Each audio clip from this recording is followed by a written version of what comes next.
Is it possible that we would be able to build something so immersive that it was like the Matrix? We might be in some kind of a simulated or false reality. They started to research quantum physics, different religions. Basically, we're inside something like a massively multiplayer online role-playing game. Dr. Rizwan Virk is a Silicon Valley entrepreneur, video game pioneer, and best-selling author changing our understanding of how reality really works. There's a lot of suffering in this world, the financial situation, relationship issues, physical health issues, emotional abuse. It can be a comforting thought to think that we can get over this particular challenge. And maybe even my player has had a hand in choosing this. And that writer's room is coming up with, okay, what do we need to throw at this character in order to get them to get to the storyline that we had planned out for the whole season?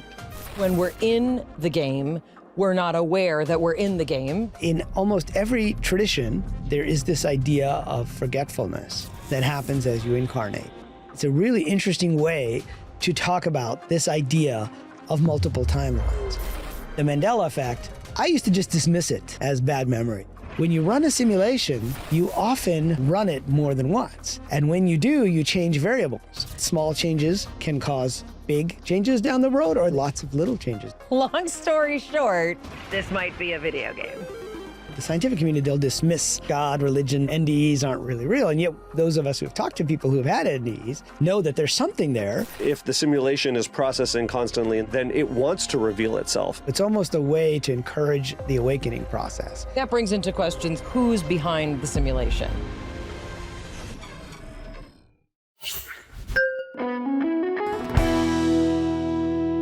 Hi, I'm Mayim Bialik. And I'm Jonathan Cohen. And welcome to our breakdown.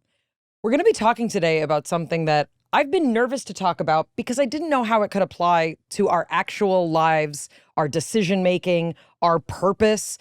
We're talking about simulation theory today, but we're talking about it in a very, very specific way that is incredibly global. There could be something across every spiritual and religious tradition that is giving us signs and information that we need to know now. And it all gets connected through a very, very sophisticated and scientific and mystical analysis of simulation theory. There's no better person to do this with than Dr. Rizwan Virk, author of The Simulation Hypothesis. The second edition just came out. He's a graduate of MIT and Stanford, just got his PhD. He's an entrepreneur, a venture capitalist. He's lived in the world of Silicon Valley, video game pioneering, but he also has taken a deep dive into the mystical, cultural, and anthropological influences that have created the reality that we all live in. And the simulation hypothesis is a fascinating approach to understanding the messages that we might be getting about what is meant for us, including an entirely new way to approach challenges and really assess what is possible for you. We're especially excited to talk about this because the notion of entanglement, there was a Nobel Prize in physics that was awarded in 2022 for entangled photons and the notion of particles being linked. The simulation hypothesis kind of expands that out. And what Dr. Virk's going to do is he's going to pull in all of this information and research from so many different religious traditions, mystical traditions, transcendental experiences. We're going to talk about NDEs, and all of it relates to a notion of a really kind of cosmic entanglement that can be approached from the lens of AI and really technological advances that we're all actively living and testing out. So is it a simulation? He's going to explain why it might be. We're very excited to have Dr. Rizwan Virk in the podcast studio, in the Breakdown studio. Welcome. Break it down. Thanks for having me here. Great to meet you in person. We're one of the first to call you doctor, correct? That's right. I just defended my PhD dissertation a few months ago, and I don't technically have the diploma yet, but in the U.S. you can call someone doctor. That's right. The second you hand it in, that's right. Yep. So you were telling us that this book came about as part of kind of a shift in your health status. What was the clinical diagnosis that you were given? It was a borderline heart attack, meaning they weren't sure. But basically, I had to have heart surgery because of clogged arteries. Oh. And so this obviously set me back significantly. And they said, oh, it'll just take, a couple months. You'll be back on your feet. Everything will be fine. like they often do. And it turns out that wasn't the case. 6 years later, I'd say I'm still recovering. But it caused a massive shift in my priorities in life. And it was during that time afterwards that I started to try to jump back into my Silicon Valley activities, which is what I'd been doing for the past decade before that, where I had a video game company, had sold it. Then I was an investor in different video game companies. I was actually at MIT teaching a startup program for video game companies at the MIT Game Lab, which is part of the Media Lab. And at that point, I had this realization that I had a life plan that I had already laid out. And in fact, if you had asked me in high school, what was I going to do with my life? I'd say, well, I'm going to be a software entrepreneur, and then I'm going to become a writer when I get older. And at the time, I thought older was like 28. That's like old when you're in high school. But I was actually 48 when this happened. And I clearly got the message through a series of visions while I was recovering and through a series of incidents that I was supposed to get busy with the second part of my life plan, which was to be a writer. And every time I tried to ignore that message, I call them clues that are coming into us in the simulation from the life we may have planned for ourselves, I would end up back in the hospital. And then I ended up having to get a stent and then having to get another stent. And yet I had just enough energy during those 9 months to take a Uber to Starbucks. I was in Cambridge, Massachusetts at the time. I was supposed to return to California, but I couldn't at the end of the summer because, I didn't want to be too far away from the doctors at that point because there were complications. But I had enough energy to go to Starbucks for a few hours a day and to write on my laptop. And that gave me energy. It actually made me happy. And that's how I knew, okay, this is something that I've been wanting to do for a while. It's not that I hadn't written anything before. I had written a couple of books over 9 years. I had written 2 books over 9 years. But then in this case, I finished 2 books in 9 months. So in a way, the book itself was a summary of the things that I had been exploring throughout my career, which started in technology. Right. As an entrepreneur. I was also quite interested in quantum physics. Right. But I also was living a bit of a double life where I used to go out, like I'd be running a company during the day, and then I'd go out and explore different aspects of consciousness in the evenings or on the weekends, where I'd go to like the Monroe Institute, which does out-of-body experiences, or shamanic journeying, not necessarily with psychedelics, but with drums, lucid dreaming. So I'd be exploring all of these different things, but they were separate from my day job, although there was a lot of intersection. And the first book I ever wrote was called Zen Entrepreneurship, which was a little bit about how that intersection happened. But it was really when I wrote this book that I was able to bring all of these threads together with the simulation hypothesis. Yeah, and it's very clear, and we kind of want to get into every component of what you just talked about. We want to talk about sort of the gaming and game aspect of it. We do want to get into the quantum physics of it, and then obviously the spirituality, the mysticism, and all those things. But I wonder if you can just, you mentioned the word visions. What was your experience of having a vision of kind of what your life was supposed to look like? Did it come in a dream state? Did it come in a meditative state? How would you distinguish a vision from, I don't know, imagining something? Sure. Well, so, there's dreams and then there's dreams. If you look at the history of dreams, it's probably a subject that's been written about more than any other in human history, just because everybody dreams pretty much, unless you have certain conditions. But for the most part, everybody dreams. And it's really the yogis and the mystics who have define different gradations and types of dreams. So one of the things I talk about in the book is Tibetan dream yoga, where you are trying to wake up inside a dream, what we would call lucid dreaming today, but the point is to recognize it. And then they also say you have ordinary karmic trace dreams, which are just dreams that, are regurgitating stuff you saw during the day. Maybe there was something on TV that you saw that shows up in your dreams. But then there are clear dreams. And in different shamanic traditions, there's this idea of big visions or big dreams that you might have within the Native American traditions, for example. And so in my case, it wasn't a traditional near-death experience, because when I was out during the surgery, I can't say what happened because I don't remember. You would have been the perfect person to have an NDE. That's true. I want you to have one and then come back and be totally fine. But you're exactly the person that should have had one so that you could write an entire other chapter. Absolutely. Well, I've talked to enough people about NDEs that I'm pretty familiar with the different stages that they go through. For me, it was while I was recovering.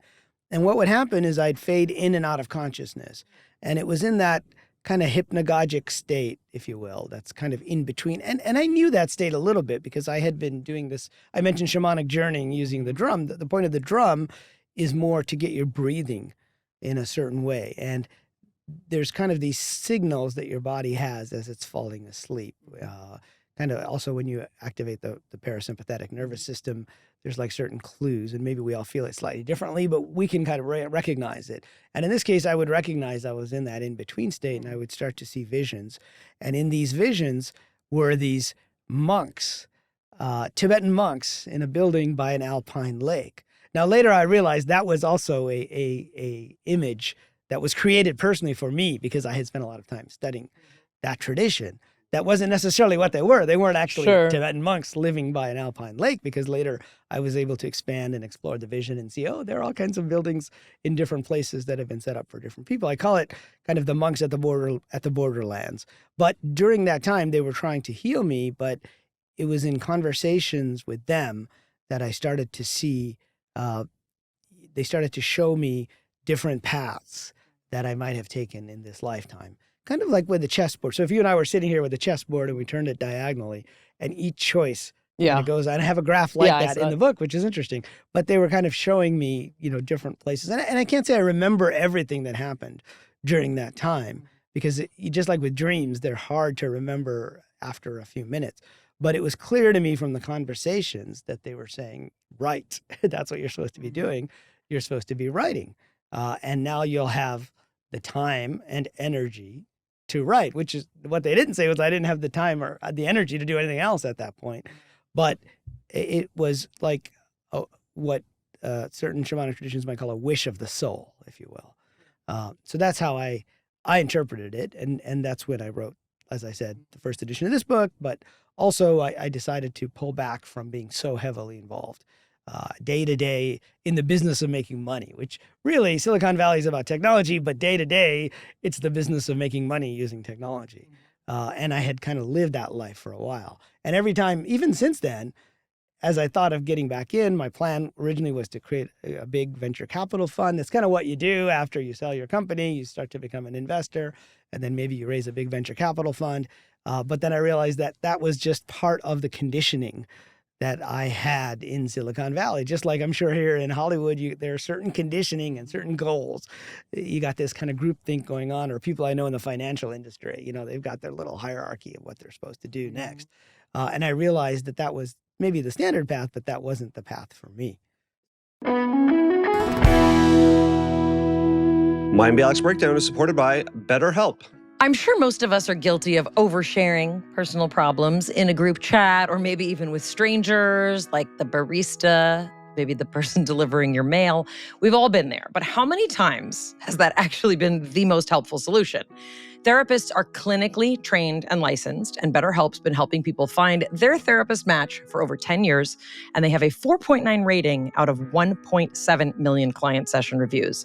My experience with therapy is that I cannot live without it. I don't want to live without it, and no one around me wants to live with me if I live without therapy. BetterHelp therapists work according to a strict code of conduct. They're fully licensed in the US. A short questionnaire helps identify your needs and preferences. If you're not happy, switch to a different therapist at any time from tailored recommendations. Fully online, you can pause your subscription whenever you need to. Switch therapists at any time at no extra cost. With over 30,000 therapists, BetterHelp is the world's largest online therapy platform with over 5 million people served globally. It's convenient. You can join with a click of a button, helping you fit therapy into your busy life.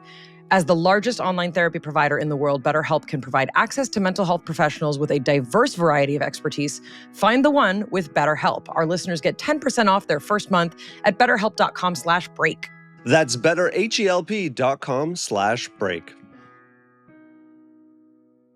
Mayim Bialik's Breakdown is supported by Remy. If you listen to our podcast for any amount of time, you know that Jonathan and I both talk about issues over the years with teeth clenching, with grinding. It's not fun to deal with. If you're like us and you're part of the 30% of Americans who grind their teeth, your smile needs protection.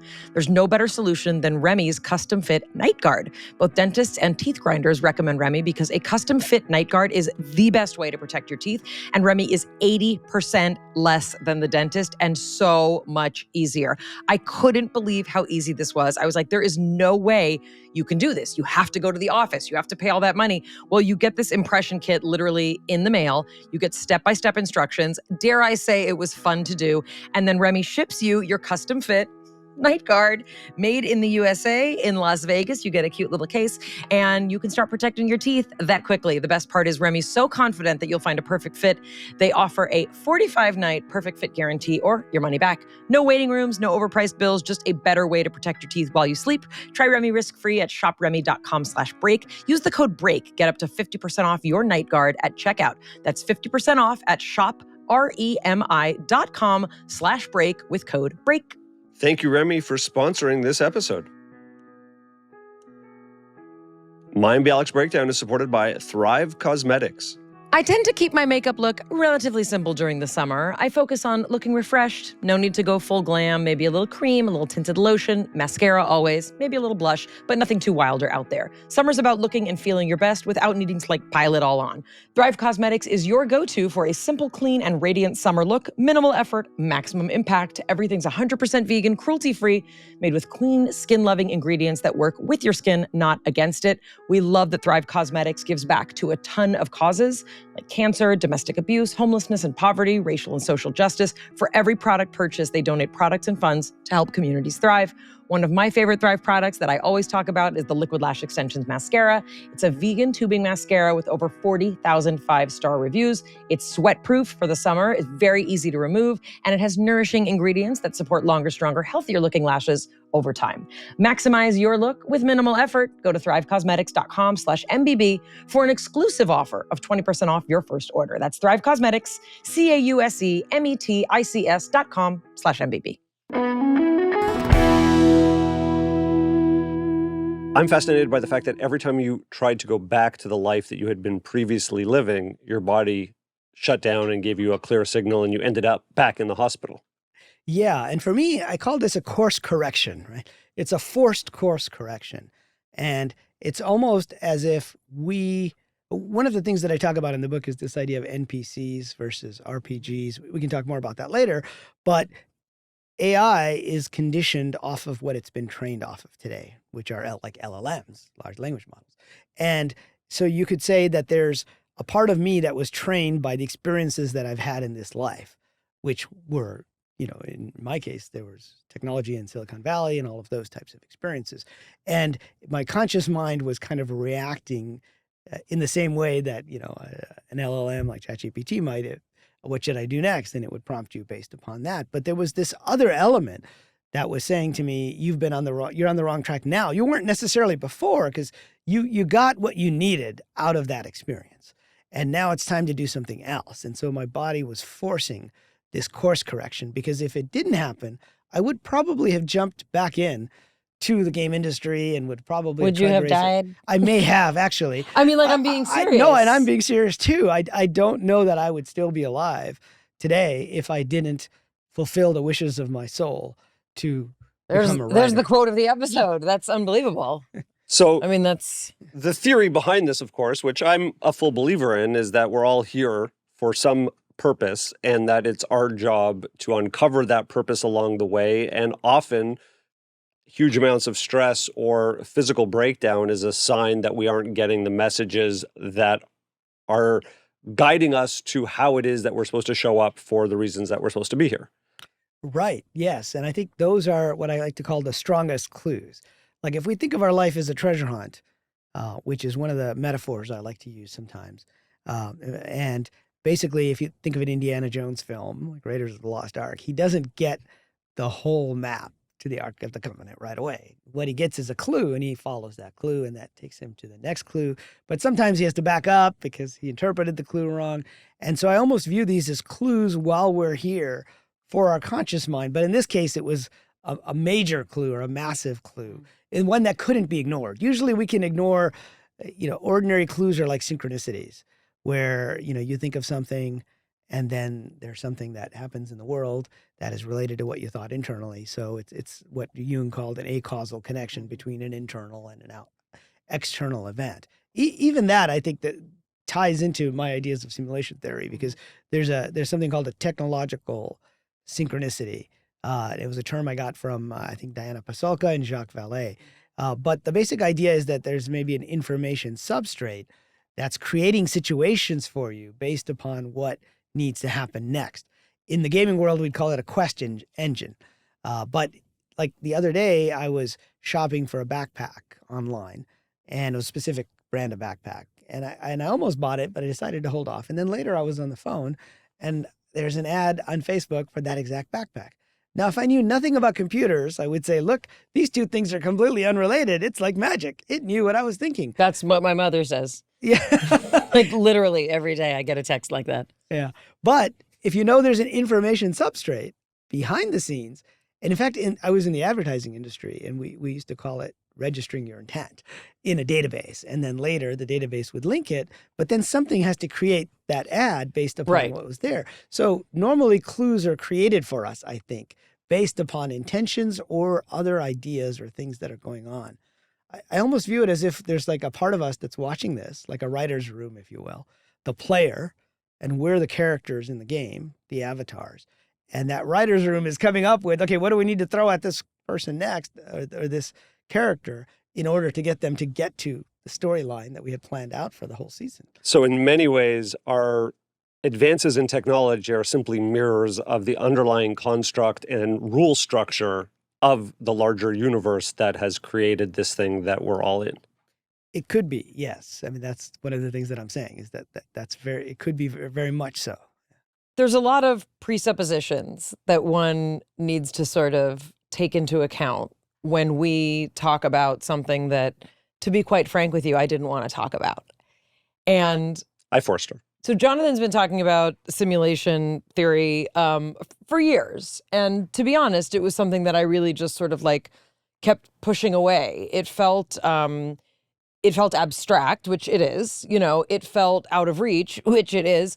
And it presents a problem that has no kind of solution except a version of mental masturbation. And many of us don't like to roam in there, right? And so I kind of, I sort of kept pushing it aside. But what I found in your book is a really, really intricate and complicated and scientifically based conversation about possibility, about probability, and about kind of potential. And it intrigued me. And so we're very excited to kind of get to talk to you about many aspects of simulation theory. But the first thing I'm going to ask you is, why should we care? Why should we engage in these kinds of conversations? Well, the simulation hypothesis I found over time as I've explored this rabbit hole, and it went deeper and deeper, tends to touch on a lot of different disciplines. Like I taught a course at ASU about this topic, and the title of the course was Simulation Theory, but it was science fiction, technology, religion, and philosophy. And so it was about as interdisciplinary a course as you can get. Usually it's hard to do courses in the university because you have to house it in one department or another, and that has to be the key. But because of that, I found it also touches on many aspects of human experience. It also, I think, provides a bridge, and this is actually one of the motivations that I had to write this book, was it provides a bridge between a techno-scientific view of the world, which many of us in academia have, and certainly many of us in Silicon Valley have as well, and a mystical or spiritual view of the world, which many people in the general public have. 70% of people believe there's more out there than just this. And so by using the simulation hypothesis as a techno-scientific narrative or possibility, as you just said, we can build a bridge between these two worlds. What happens often now is that within the scientific community, they'll dismiss all this stuff. Yeah, God, religion doesn't really exist. None of that's real. And NDEs aren't really real. And yet those of us who've talked to people who've had NDEs know that there's something there.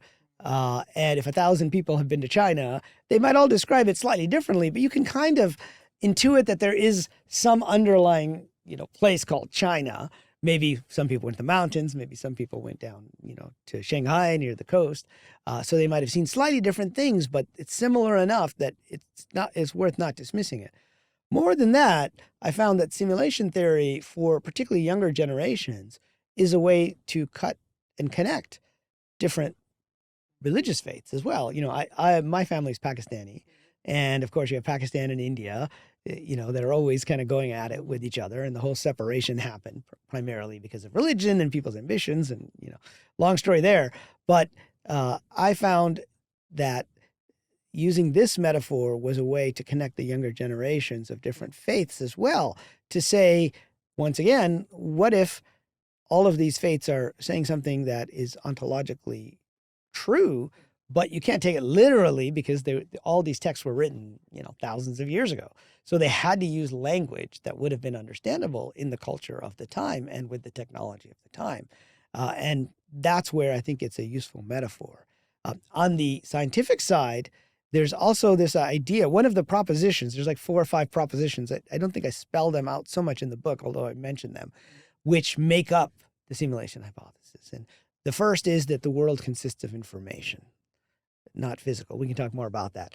The second is that information gets computed. And there's a number of scientists who've talked about that, like Stephen Wolfram and many others. So those are like, the third is that it gets rendered for us somehow. And it looks like this table is physical. It looks like we're all here physical. So there is a rendering engine like a video game. And then finally, the fourth proposition is that all of this is some kind of purposeful hoax, which gets into like the idea of illusion, Maya, Buddhism, and Hinduism. So you don't have to believe all those propositions, but it's useful to talk about each of those, I think, rather than either embracing it fully or dismissing it fully. And I think in the book, I try to do that. I try to talk through from a techno-scientific lens. So what I'm hearing is that simulation theory has the potential to unite the world in peace, love, and harmony. Absolutely. There you go. Nice summary. It can also cut across disciplines and help people understand what has been previously talked about in silos, which doesn't give us an accurate portrait of physics. It doesn't give us an accurate portrait of religion, because you can dismiss each of these or only have, half or quarter views. We like to also connect what we're hearing from different guests on similar topics in similar areas. If I go through the 4 propositions, information exists and information gets computed. Thomas Campbell, in our episode with him, talks about consciousness as a data stream. Well, he's talking about a theory of everything, which essentially this is another version of a theory of everything. Yeah, absolutely. And I know Tom Campbell, and, he invited me to speak at his conference back in Huntsville. He's great. And he's been working on, these ideas longer than most people, I think. But yeah, you can connect the ideas of a lot of different people into each of these different propositions. My favorite physicist of the 20th century was a guy named John Wheeler. And he not only was the supervisor for Richard Feynman, Nobel Prize winning physicist, as well as Hugh Everett, who came up with this idea of the multiverse, but he also had lots of interesting thought experiments. And towards the end of his life, he came up with this proposition, it from bit. And what he said was, when you try to look for this thing called a particle, right? When even the word particle, it makes it seem like it's a solid object. But yet we know everything is 99.9% empty space. And he says, when you keep looking down, like with those Russian nested dolls, you go all the way down. He said, the only thing that's down there to define one particle versus another is a series of properties and a series of answers to yes, no questions. And that's basically bits. One bit is 0 or 1. And he said basically that everything is made up of bits of information. And so, that ties to that first level of the world, the physical world being information. We also talk a lot about how people interact with consciousness, both to help them navigate these clues in their life. Using intuition, we talk a lot about the science of precognition and opening up people's understanding that there can be more, whether that's more helping them pursue their path, getting out of whatever emotional construct they're in, whether it be even very practically in getting ahead in life and making sure that they have some sort of security and stability. So, what I like this idea of information being rendered for us, because then that to me speaks to our consciousness, and that if it's being rendered for us, can we participate in the interpretation of that rendering? Before we even kind of get into more specifics, I feel like there's this question that we haven't given you the opportunity to answer and talk about. So, you know, there's so much in this book and so much to what you do, but like, long story short, this might be a video game. And I'm supposed to think about this like I'm taking the red pill now. Yeah, absolutely. And, you know, in fact, my doorway to this idea was, in fact, because I was in the video game industry. Yeah. I visited a company in Marin, and they're like, oh, here, try this on. And they put on a virtual reality headset, and they had built a sports game, a ping pong game. And I started to play this game, and this was like a bulky headset. I mean, we used to call it a toaster on your face. That's how big it was. And there were wires coming from the ceiling, and the graphics were terrible. So there was no mistaking that here I am inside a video game. But what happened was that the physics engine was so good, it was so responsive, that it fooled my brain for an instant and my body into thinking I was playing a real game of table tennis. So much so that I tried to put the paddle on the table and I tried to lean against the table, just like I might do at the end of a game of table tennis. Were you drunk? No, I was not. I was fully awake. Now, this was only for an instant. Yeah. So what happened was the controller fell to the floor. I almost fell over and I did a double take. That's what happened. And then I realized, oh, this technology of immersive video games has the potential to become fully immersive at some point. And what you're talking is about an altered state of consciousness, basically. Meaning your ability to maintain your consciousness in your corporal being is temporarily suspended. Right, because of the sense impressions that Correct. are coming in, and you take those to be real. And that, of course, reminded me of The Matrix, which is the most popular media representation. I've seen it 86 times. 86 times, great. Yeah. Well, we just did a screening in Boston at an independent theater, and I'll be probably doing one in Phoenix soon as well, where I talk a little bit about the idea, and then we end up watching the movie. But really, I began to ask myself, is it possible that we would be able to build something so immersive in the future that it was like The Matrix? That's what got me to this idea of the simulation point, which we can talk more about as well. But Right. That's what got me into this. This was my background in video games. And then I started to pull in, I started to research quantum physics even further with the observer effect. And then I started to research what different religions were saying. And then I started to research what NDEs were saying. And I realized, oh, they're all saying the same thing. Which is? Basically, that we're inside something like a video game, basically, a massively multiplayer online role-playing game, where we are individual characters in the game. And then I realized there's two versions of this idea. There's the NPC version, which scares people, because in that version, everyone is just AI characters. And then there's the RPG version, the role-playing game version, where we actually exist outside of the game as a player. And then inside the game, we have a body, which is our avatar. And when we're in the game, we're not aware that we're in the game because we're just in the game. Right. We if you remember in The Matrix, they put in the brain-computer interface, or you can think of the virtual reality headset.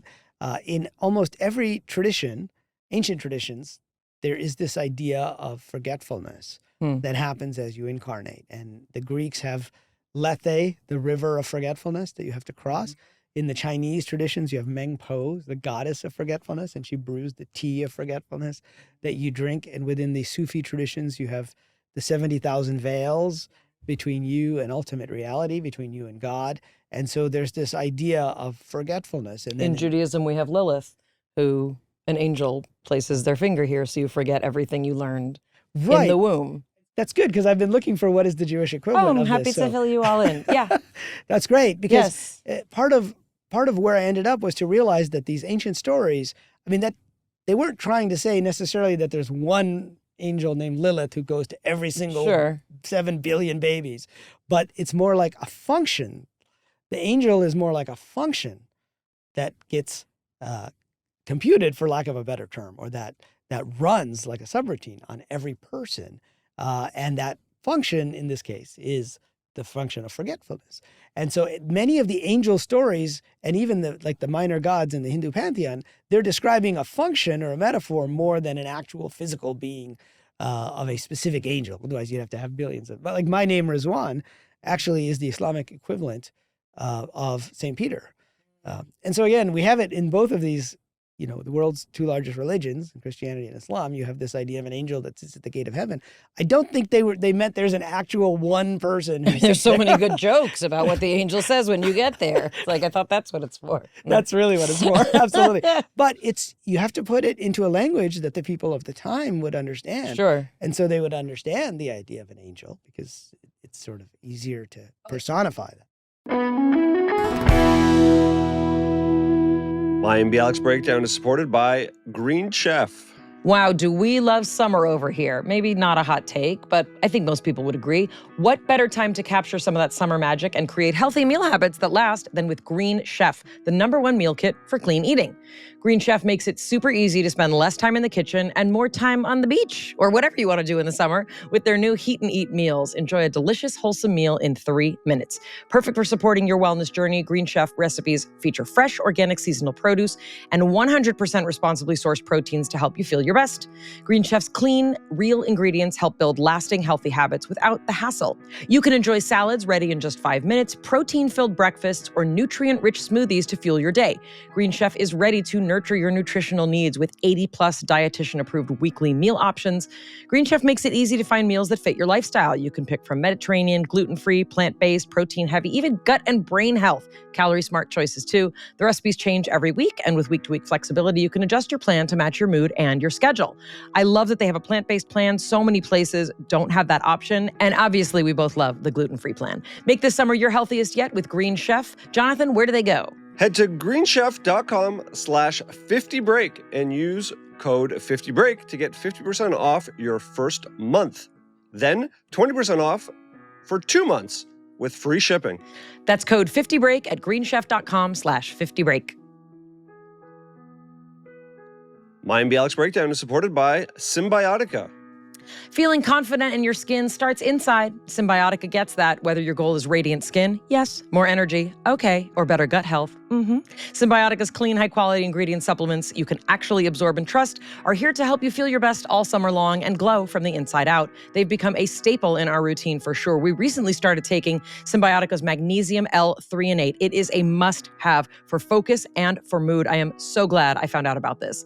Their liquid magnesium packets utilize cutting-edge technology, delivers better absorption, which actually gives you better results, keeps us feeling our best, and we're fans of the yummy vanilla cream flavor. I love how stress-free Symbiotica makes sticking to healthy habits. Packets fit right into your bag if you're on a road trip, if you're on vacation. Stay consistent this summer with Symbiotica. If you're feeling off, give it a try.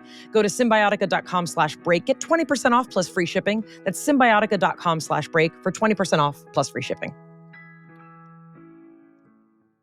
Hey friends, it's Mayim here. I am so excited to share that we have officially joined the Impact Theory Network. One of the shows here that I absolutely love is Women of Impact with Lisa Bilyeu. This show is what we call a total game changer. Lisa sits down with some of the world's boldest experts, neuroscientists, FBI profilers, psychologists, relationship coaches, and yes, I have even been a guest myself. The whole vibe, the entire vibe, is about giving women real tools to stop people-pleasing, set boundaries, and build confidence in their everyday lives. And Lisa does this with so much love and joy.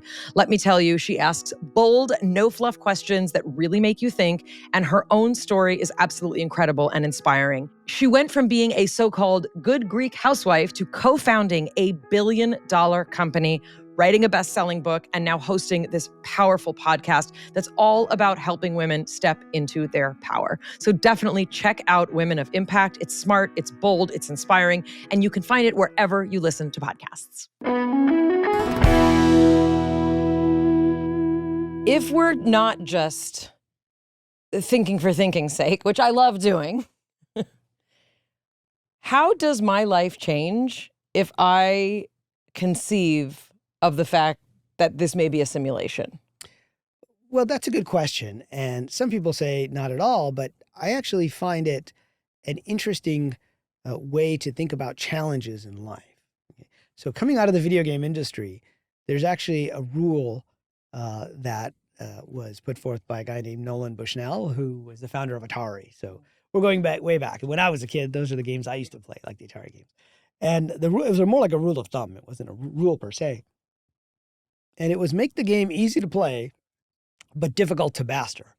Because if it's easy to master, you're going to stop playing it. You're going to get bored with it, Right? If it's too difficult, you're also going to get bored with it. And so you have to kind of tailor the game to the difficulty level of the player. My life is too difficult. I would like out. Exactly. You may have turned your difficulty level up higher. Yes, the God I believe in has cranked it way up. Exactly. And so by viewing life as a series of challenges and quests, so the way we design video games now is you have this kind of a quest map and achievements, set of achievements. They guide you through the storyline. You still have the ability to make choices. Like if we think of, like when I was a kid, we used to play Dungeons and Dragons, which had a resurgence because of Stranger Things in the last decade or so. But there you have a character sheet, you kind of roll the dice, but you do make certain choices of this is the race, it's an elf, and this is the profession, a thief, a warrior, a wizard, and you choose the adventure you're going to go on. So you have a storyline. But you also have a lot of little bits of randomness. You have some people have more charisma, some people have more strength, some people have different physical characteristics. Some Right? people have weird combinations. That's like true. I remember lyrics, but not where I put my keys. There you go. That's one of those attributes. It was between remembering keys and lyrics. Yours was. Sometimes I cast spells and he thinks I'm a witch. Other times I can't open the oven. But so with that character selection, I think it's an interesting point. You get these quirks, but you also have a series of challenges. And so when we have challenges in our lives, like I had with, this health crisis that actually got me to actually go ahead and finish writing this book, which I had thought of before, but I hadn't, really put in the time to do originally back in the first edition. It gives us this ability to think, okay, well, if it's a quest, it's not going to be too difficult for me. It might seem extremely difficult, but at least I should be able to handle it. And maybe even my player has had a hand in choosing this, in actually saying, okay, we need to put you through this difficult situation.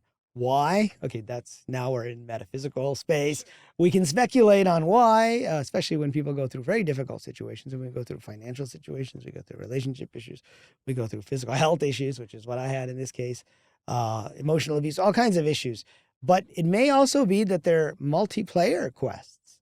So the way that quests work in online MMORPGs is you choose and you say, okay, I'm going to go on this quest. We're going to raid the Goblin King's treasure at 8 p.m. tonight, and we're going to meet and we're going to do it. And then we may be there's a friends list.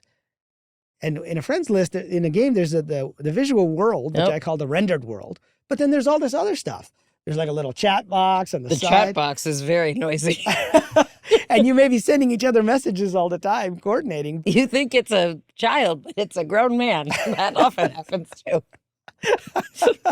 Well, there's that element as well. Well, that's that's a challenging just part element. of the game. Yep, part of the game. So anyway, by thinking of it as a game, not that you don't take it seriously, because obviously we go through, the nature of this world. There was a yogi who was one of the first to come over from India to the U.S. about 100 years ago in 1920, named Swami Yogananda. He wrote Autobiography of a Yogi.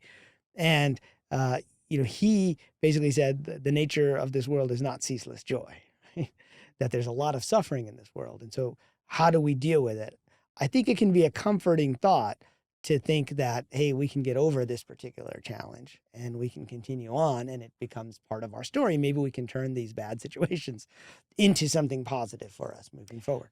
I think one of the things that I'm most interested in terms of if we're going to go down this thought pattern, right? If we're going to go down this road of what if, this is a simulation.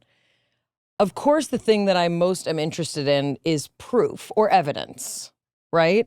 And, it's hard not to use The Matrix as a reference for so many aspects of this conversation. But, many of us kind of colloquially will say like, oh, glitch in the Matrix, right? Right. You have deja vu, Yep. you have, which, as a neuroscience person, I have a little bit of a different perspective. Yeah. But, in terms of synchronicity, certain aspects that do get into the more mystical or spiritual, right? For many people, it would be like, oh, it's meant to be. We're meant to be together. Whereas if you look at it from a simulation perspective, there is this notion of, is it a glitch? Can I find evidence that there are things that do not line up except in the framework of something that is somehow orchestrated, viewed, or manipulated by some sort of outside force? So I wonder, before we get to the source of that outside force, what are some of your favorite or preferred examples of kind of glitches in the matrix, or things that might give us, I don't know, a stronger indication that this is not simply a thought experiment, but one that actually might practically be something we should engage in? Well, there's a lot of different ways to look for proof that we might be in some kind of a simulated or false reality. And there are, different scientific groups trying to look for evidence. And that's why I laid it out as a series of propositions, because you can go to each of those propositions and then you can say, okay, how would you test that? The first is the world information or is it physical? And I think today, most physicists will acknowledge that as not being a controversial statement, whereas 30, 40 years ago, that would have been a controversial statement. In fact, I was in the UK last year at the University of Cambridge at their AI group, and I met a Nobel Prize winning physicist.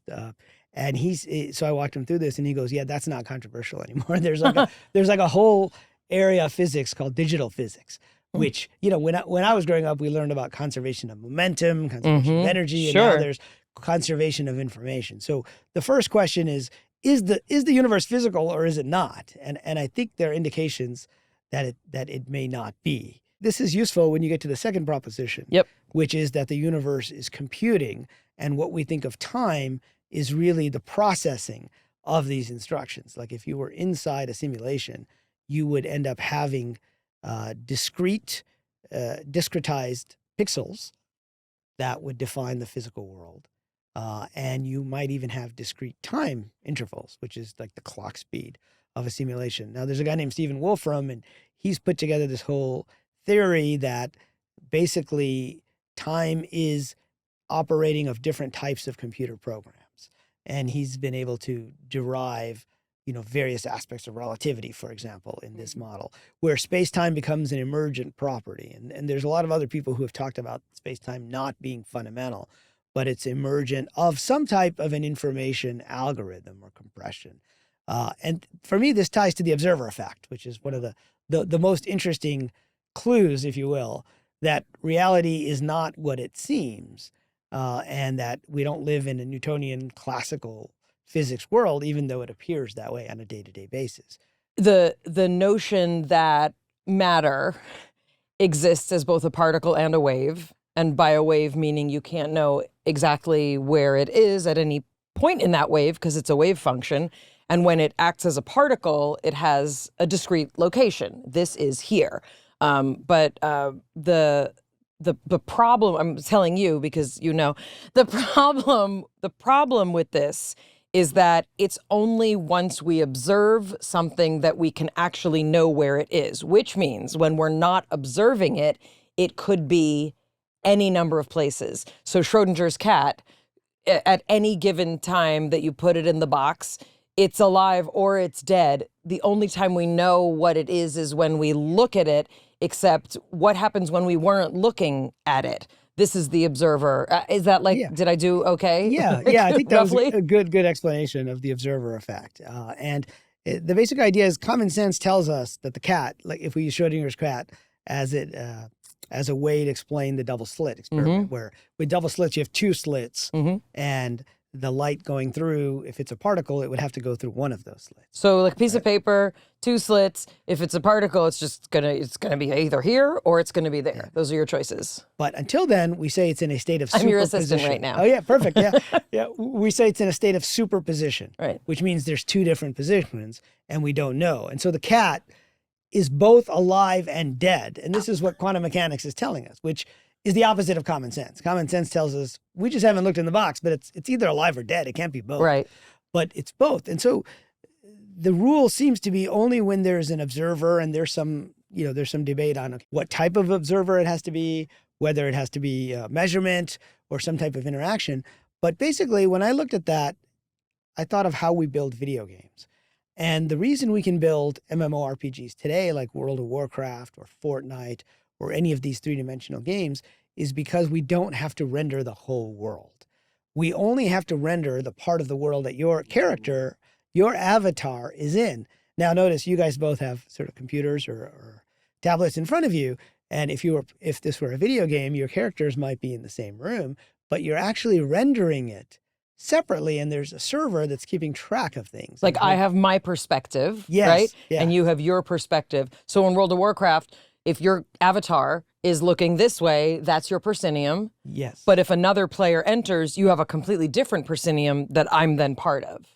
Right, but you don't have to render in a game like No Man's Sky, which is a game that has 18 quintillion planets. You don't have to render 17 quintillion or 17.999. It only matters if someone's there. If someone's there to observe it.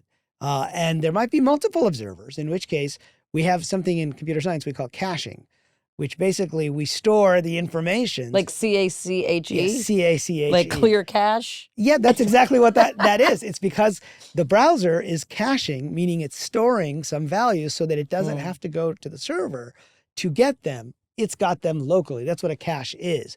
But it's used in all areas of computer science these days because there are certain operations that are more expensive, meaning they take more time, they take more CPU, they take more GPU, right? And so the name of the game in computer science is optimization, whereas physicists kind of love big numbers, infinity, but we're always dealing with limited resources.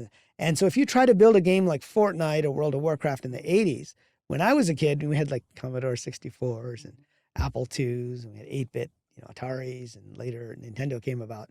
You couldn't do it. One, the processors weren't good enough, but two, you couldn't keep track of all those pixels. And so these techniques around 3D modeling and perspectives and occlusion, which means like, okay, I can't see behind that wall, so I don't have to render that right now on my computer. I might still have the information for it. But someone else could be. So when I've watched my kids play Fortnite, if they're behind a wall that they can't see behind, another player is behind that wall. Yes, it could be, yes. But they're getting it from a separate server. Because, correct. Yeah, but they're rendering it on their device. But they have a shared reality. They do have a shared reality. They have a shared reality because when they burst down that wall and shoot my child's, then that world becomes joined. Right. And so to me, this idea of the observer effect or quantum indeterminacy, one of the interpretations of that is called the Copenhagen interpretation, which says that you have a probability wave, and then when it gets observed, it collapses to one of those probabilities. To me, that sounded like an optimization engine, because the question no physicists have been able to ask is, why would the universe work in this weird way? If it was just a real physical universe, there's no need for all this stuff. You would have just, a physical universe, and that's that. Like, why wouldn't the theory of relativity explain everything? Right. Or by the same account, why wouldn't Leibniz and Newton be able to explain everything? Why would we then need relativity? Yeah. Right? Yeah. I mean, look, to me, it's sort of like this is the evolution of our brain capacity, our humanity, like the amazing things that happen in an evolutionary process, which is cultural and epigenetic and, also genetic. But that's a different way to look at it, that we're all trying to figure out all of these boo-boos. Right, boo-boos or even glitches, right? Yeah. In a sense, we're trying to come up with a theory. So when I was at MIT, my professors would tell me, look, we're not really teaching you about reality. We are teaching you about models of reality.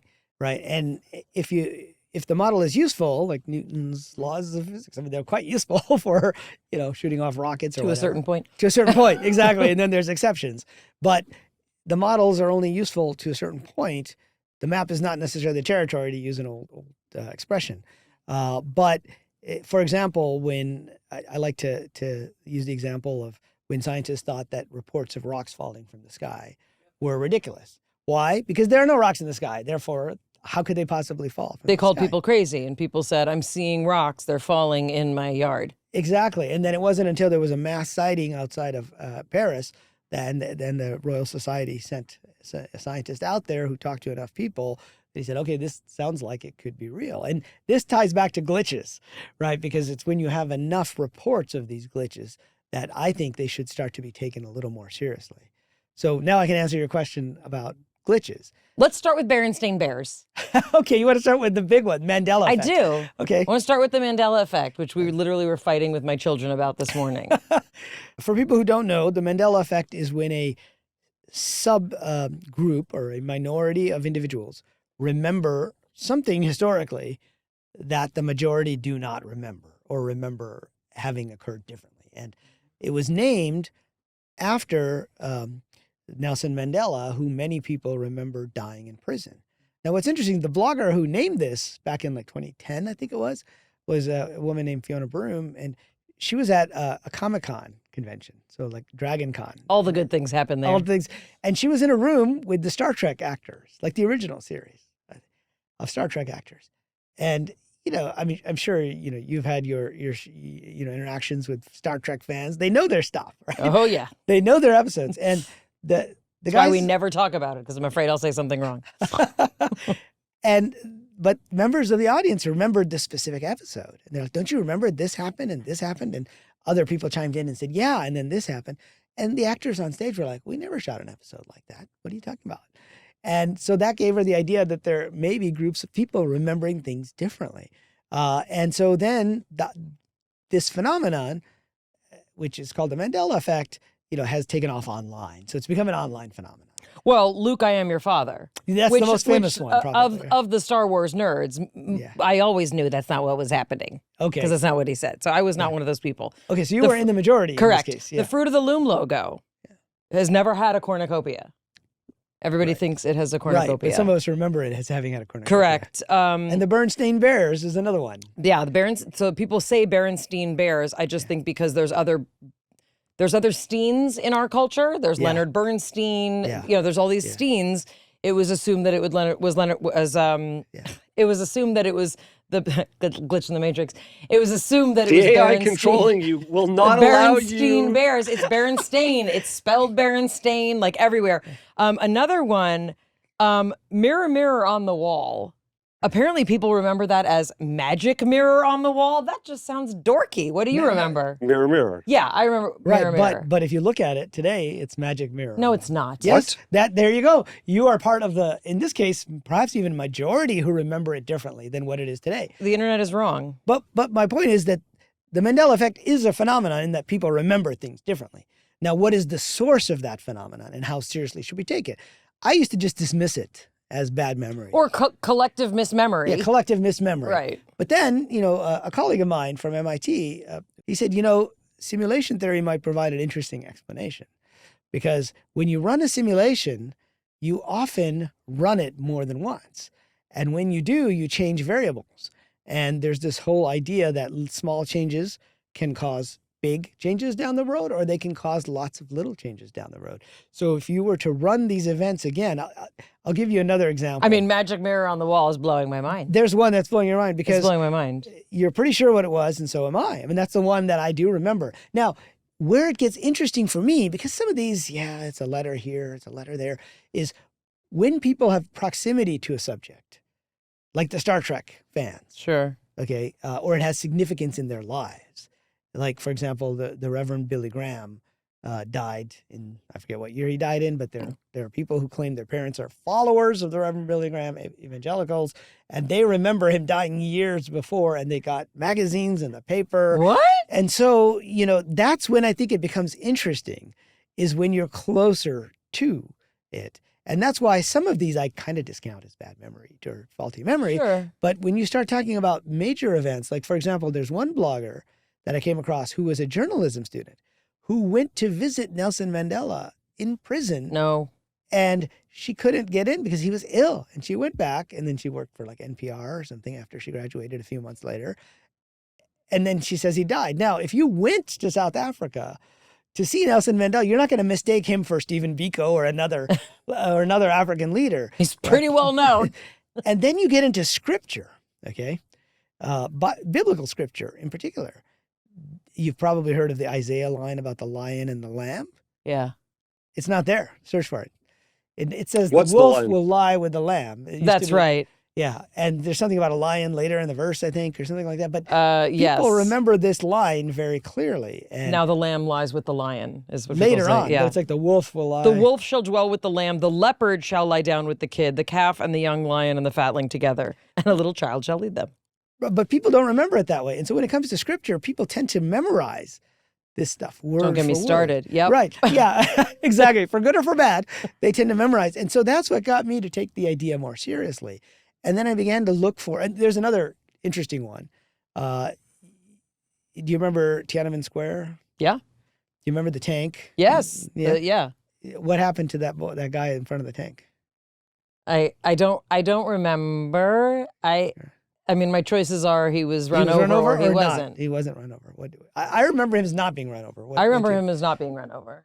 I remember him as being run over because otherwise, like, what's the uproar? Like, obviously it's a bad massacre, but like, I thought that was the heroic thing that, was like the tipping scale. So, okay, here we have 30% remembering it one way. And in kind of informal surveys I've done, I was on a panel the other day, there were 5 of us. One person remembered the tank having running him over. Now, it's not just that they remember the tank running him over, it's that they remember it vividly, like, oh my God, it was the bloodiest thing I ever saw on TV. Dr. Raz, Amir Raz, talks about this. He's a mentalist, he's a neuroscientist who's also a magician. And he said the power of suggestion, and especially in groups like this, it's alarming. It could be. So the question is, yeah, is it suggestion or is it some external control? Is the processing and the interpretation of the data flawed on the human side, or is the data actually being changed and we're all remembering it accurately as it's been portrayed to us, but it's been portrayed to each of us differently?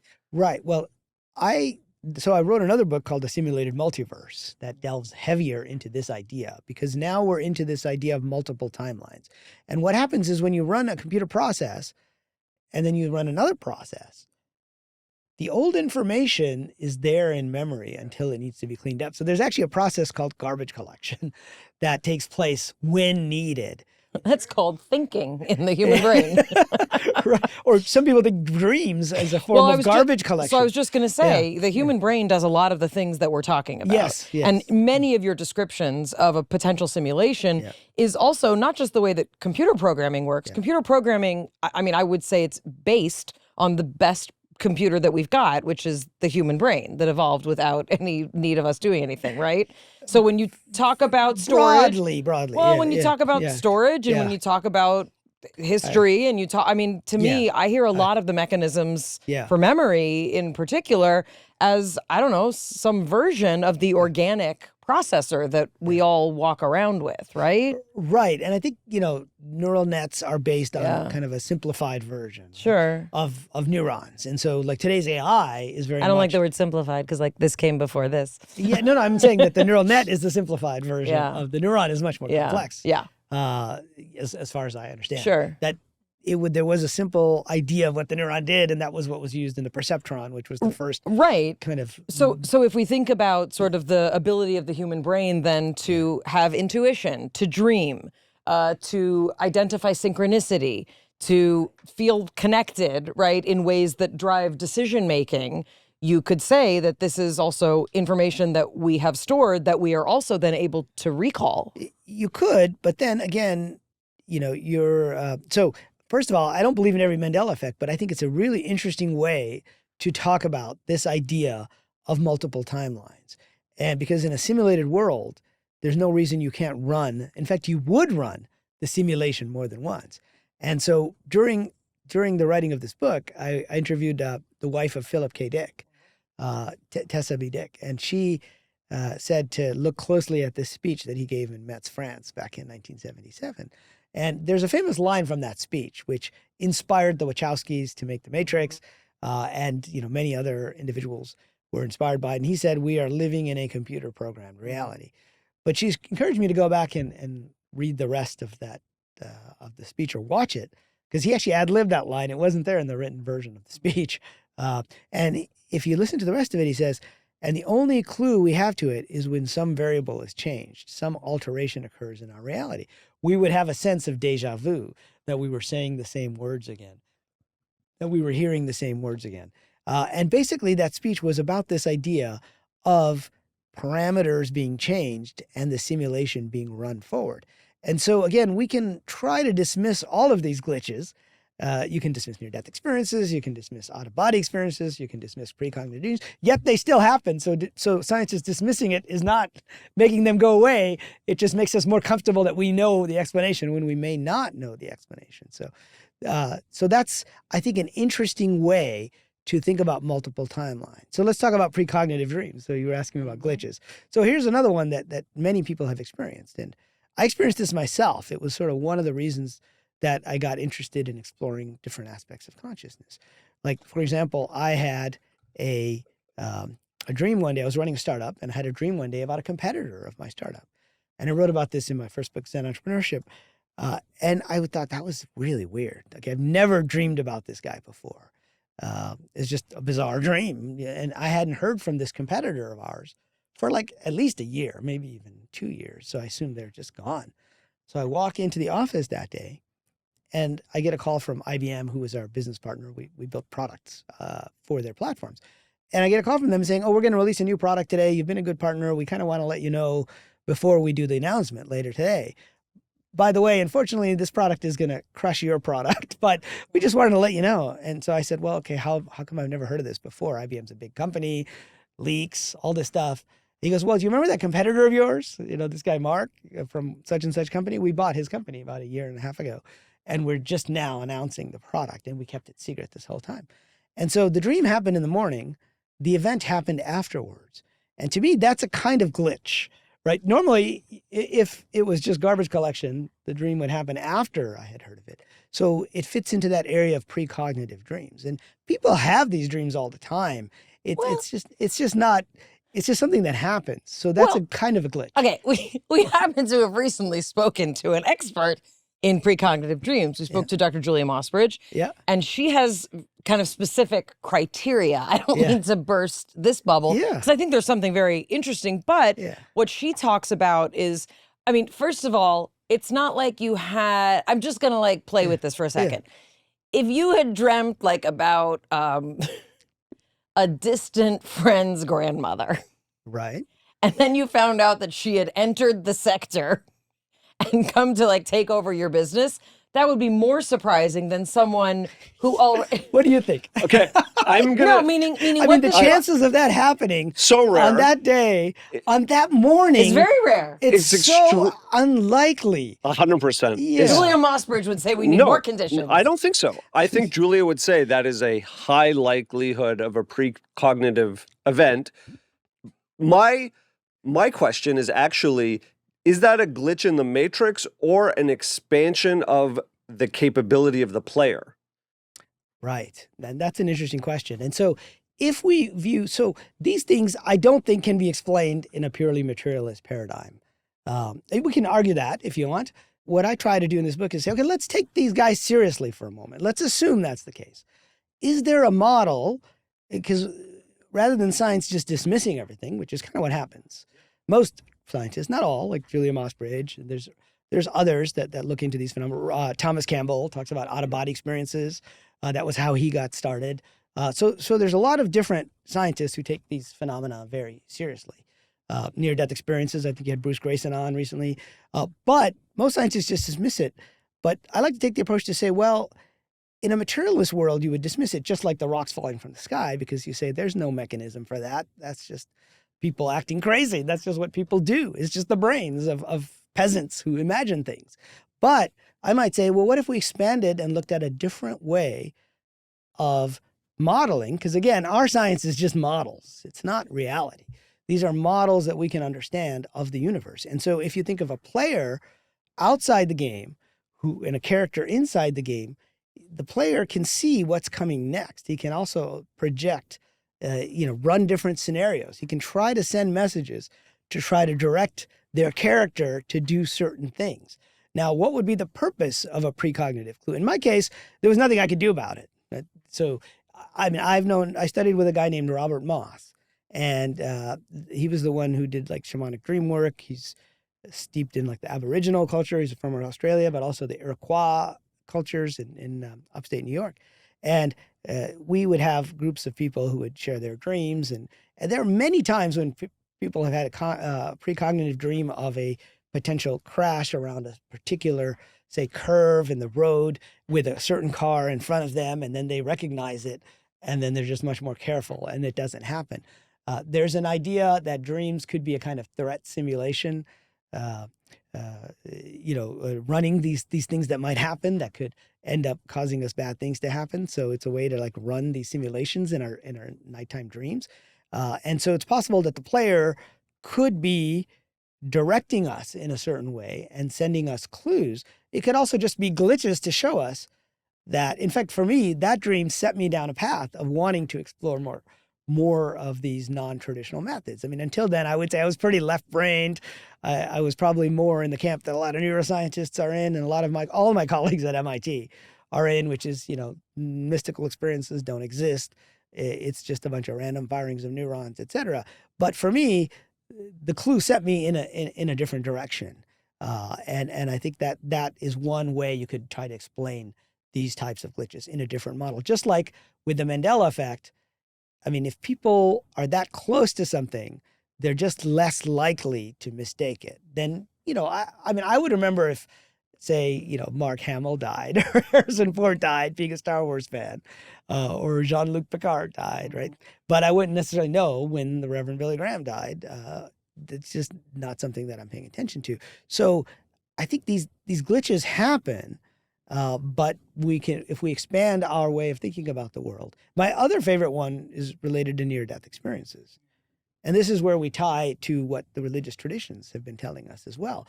And so I first learned about these through a guy named Dannion Brinkley. So he wrote a book called Saved by the Light. He was struck by lightning back in the 70s. He wrote a best-selling book in the 90s called Saved by the Light. Raymond Moody, who defined the term near-death experience, he was one of the guys that he talked to, and he was one of the ones who had kind of the fullest near-death experience with all the different stages that we've heard about, like hovering over your body, out-of-body experience, meeting a being of light. But what really struck me about his description was the life review. And he called it a holographic panoramic review or replay of everything that had ever happened in his life. And he used to be in the military, and he was literally an assassin. So he had actually killed people. And so he got to see what it was like. So you replay the events, but you replay them from the other person's point of view. Yeah, we had a recent NDE survivor, and she said she could feel the entire pain of everyone around her, not just how it impacted her, but what they were experiencing. So emotionally as well, right? And so in his case, he had to experience what it was like to be shot and killed by himself. But there's also something called the ripple effect, which is then seeing what happens to that guy's wife and children after he was killed. So you start to see the effects of your actions. And now, again, coming from a technoscientific background, let's just take them at face value for a minute. I said, well, how could that work? The only way it could work is if we are recording everything. Well, if it's all laid out, right? Yeah. If it's laid out and accessible. Yeah, if it's laid out and accessible, but it has to be recorded somewhere. And turns out, we do that with video games. So what was happening, around the time that I was playing the virtual reality ping pong game, there was another startup I was involved with, and we put on a virtual reality headset. And what you would do is you would replay a game that you've already played, like Counter-Strike Global Offensive. I don't know if you've ever heard of that game, but it's a first-person shooter. And we could basically put you at any XYZ position in the game world, XYZT, because you could go back to any time position as well. And you could see what it was like to shoot yourself. And for me, that drew an interesting connection, because it's like, okay, so if this can be replayed in that kind of a world, it's very much like when we play, we record a whole session of a video game and we have it on YouTube and we have it available. Like among the most popular content on YouTube are replays of game sessions. You may know this. My children do this all the time. Yeah. And I started realizing it when my nephew, who was only like 3, said to his father, my brother, he said, I want to watch Star Wars. And so my brother said, oh, you want to watch Star Wars movie? He goes, no, I want to watch the man and the woman play the Star Wars game. So it was a recording of the session. So to me, we're not there yet. We can't create virtual reality replays that incorporate feelings, for example, and emotions, but we can certainly do the visual part. It suggests to me that there is this ability to have the whole, everything that's happened as information, and then to have that information rendered for you and replayed for you. And so when I started looking at the scriptures, I realized, there were descriptions of this in pretty much every major religion, and most mystical texts have this idea, but they use different metaphors. So in Islam, for example, you have the recording angels. And in fact, you have those in, I think, the Judeo-Christian traditions too. There's like a recording angel statue in Washington, for example, where they're looking at, saying the books will be open and then you record in the book of life. Well, in Islam, they're very specific. They have these two angels who sit there. One writes down all your good deeds, one writes down all your bad deeds. And then there's a specific verse that says, when you die or on the day of judgment, your book will be opened and you have to read that book. Okay, and you have to see the consequences of your actions. And to me, I realized, okay, that's just a metaphor. It doesn't mean there's a physical book. Somehow it means the information is being recorded somewhere, and the angels are just, AI processes that are just recording, and you have to replay it and watch it. And so we have a new metaphor today. So that's why you can view the whole simulation hypothesis as a metaphor, if you like. You can view it as a literal thing about the world being information as well. But we need to update some of those metaphors. So, for example, I mentioned Swami Yogananda earlier. When he came over in the 1920s, he did what mystics have been doing all along. They were using technological metaphors, like the wheel of samsara in Buddhism. I mean, it's not a physical wheel. That's just a metaphor. It's probably one of the most important technologies ever built is the wheel. And so he tried to update some of the older metaphors for this idea of Maya and illusion. And he used modern technology at the time. What was new? The film projector. And he said, it's like we're projecting onto a film. And it's a Kabbalistic concept as well. Is it? Okay. Yeah. There we go. Yeah. And so you see this idea, this process of updating the metaphor. Today, if he were alive, I think he'd say, well, it's like a film. We're the actors, but we're also watching the film. And we have a script, but we can change the script. What does it sound like? It sounds like a massively multiplayer online role-playing video game. So I think we can update the old metaphors and still be true to the ideas that I think they were trying to convey to us. How would you relate that to Plato's cave and the shadows? Oh, it relates very much. So, most people have heard of Plato's cave, the allegory of the cave, where the shadows are basically reflections from outside the cave, and everybody is chained to one side of the cave. And all they can see are the shadows that are being cast by people or images that are outside of their purview. Right. Yeah. And so what happens is, if you read the whole allegory, there's actually a philosopher, Plato calls him, who breaks out of his chains. Right. And he goes outside the cave. And what does he see? Well, the first thing that happens is he's blinded because there's too much light. I mean, he's lived in a cave his whole life. So he just sees a lot of light, which, again, getting back to the mystical experiences, what is it that people report? The blinding light. The blinding light. He comes back in and he tries to convince the people inside that there's more going on and we're just observing shadows on the cave. And what do they say? They say, nah, that's ridiculous, right? Because you're schizophrenic. We're going to put you on medication. Exactly. That's the next step, right? But if they had light bulbs, he would have tried to use the light bulb as a way to try to explain to them, oh no, the sun is like a light bulb, but it's much bigger. And so they would try to put it in terms or language. And so the idea of the simulation as a metaphor, it gets to my fourth proposition. Remember, I had the fourth proposition is that this whole thing is a kind of purposeful hoax. And afterwards, we can review what happened. It's like we have a game that we were playing together, and we decided to cross the veil of forgetfulness and get into it. And, you have people who report these types of things. And that's why I think this framework gives us at least some technoscientific language that lets us talk about it. To your earlier point about can we use this to help connect individuals, I can go into the physics department at an MIT or a Caltech and I can talk about the simulation hypothesis. They may not agree with it. They'll probably agree with the first proposition, maybe the second proposition, maybe not the third, and they certainly won't agree that the world is a hoax, the fourth proposition. But we can have an intelligent discussion. And similarly, I can go in, I gave a talk with an Ayatollah from Iran there about the simulation hypothesis, talking about the metaphor used in Islam and the Bhagavad Gita, for example, that the soul goes into the body, which is kind of a mysterious process. None of the religions really describe it in a way that would make sense to us. like we put on a pair of clothes, the body. In the Bhagavad Gita, they also talk about taking off the clothes and putting them back on for reincarnation. And so that metaphor is used across traditions. But if we think of that as a player putting on the headset or connecting in the matrix, it's a way to describe that process of forgetfulness. So I can talk to hardcore people. I get pushback from both sides. I get pushbacks from the atheists, actually, very strongly, because the simulation hypothesis could be interpreted to validate some of the things, that at least the mystical side of religions. Like there's a real hate for religion in today's atheist community. But if we say, okay, let's strip away most of what the religion, probably 70% is cultural, let's go back to what is the cosmological model?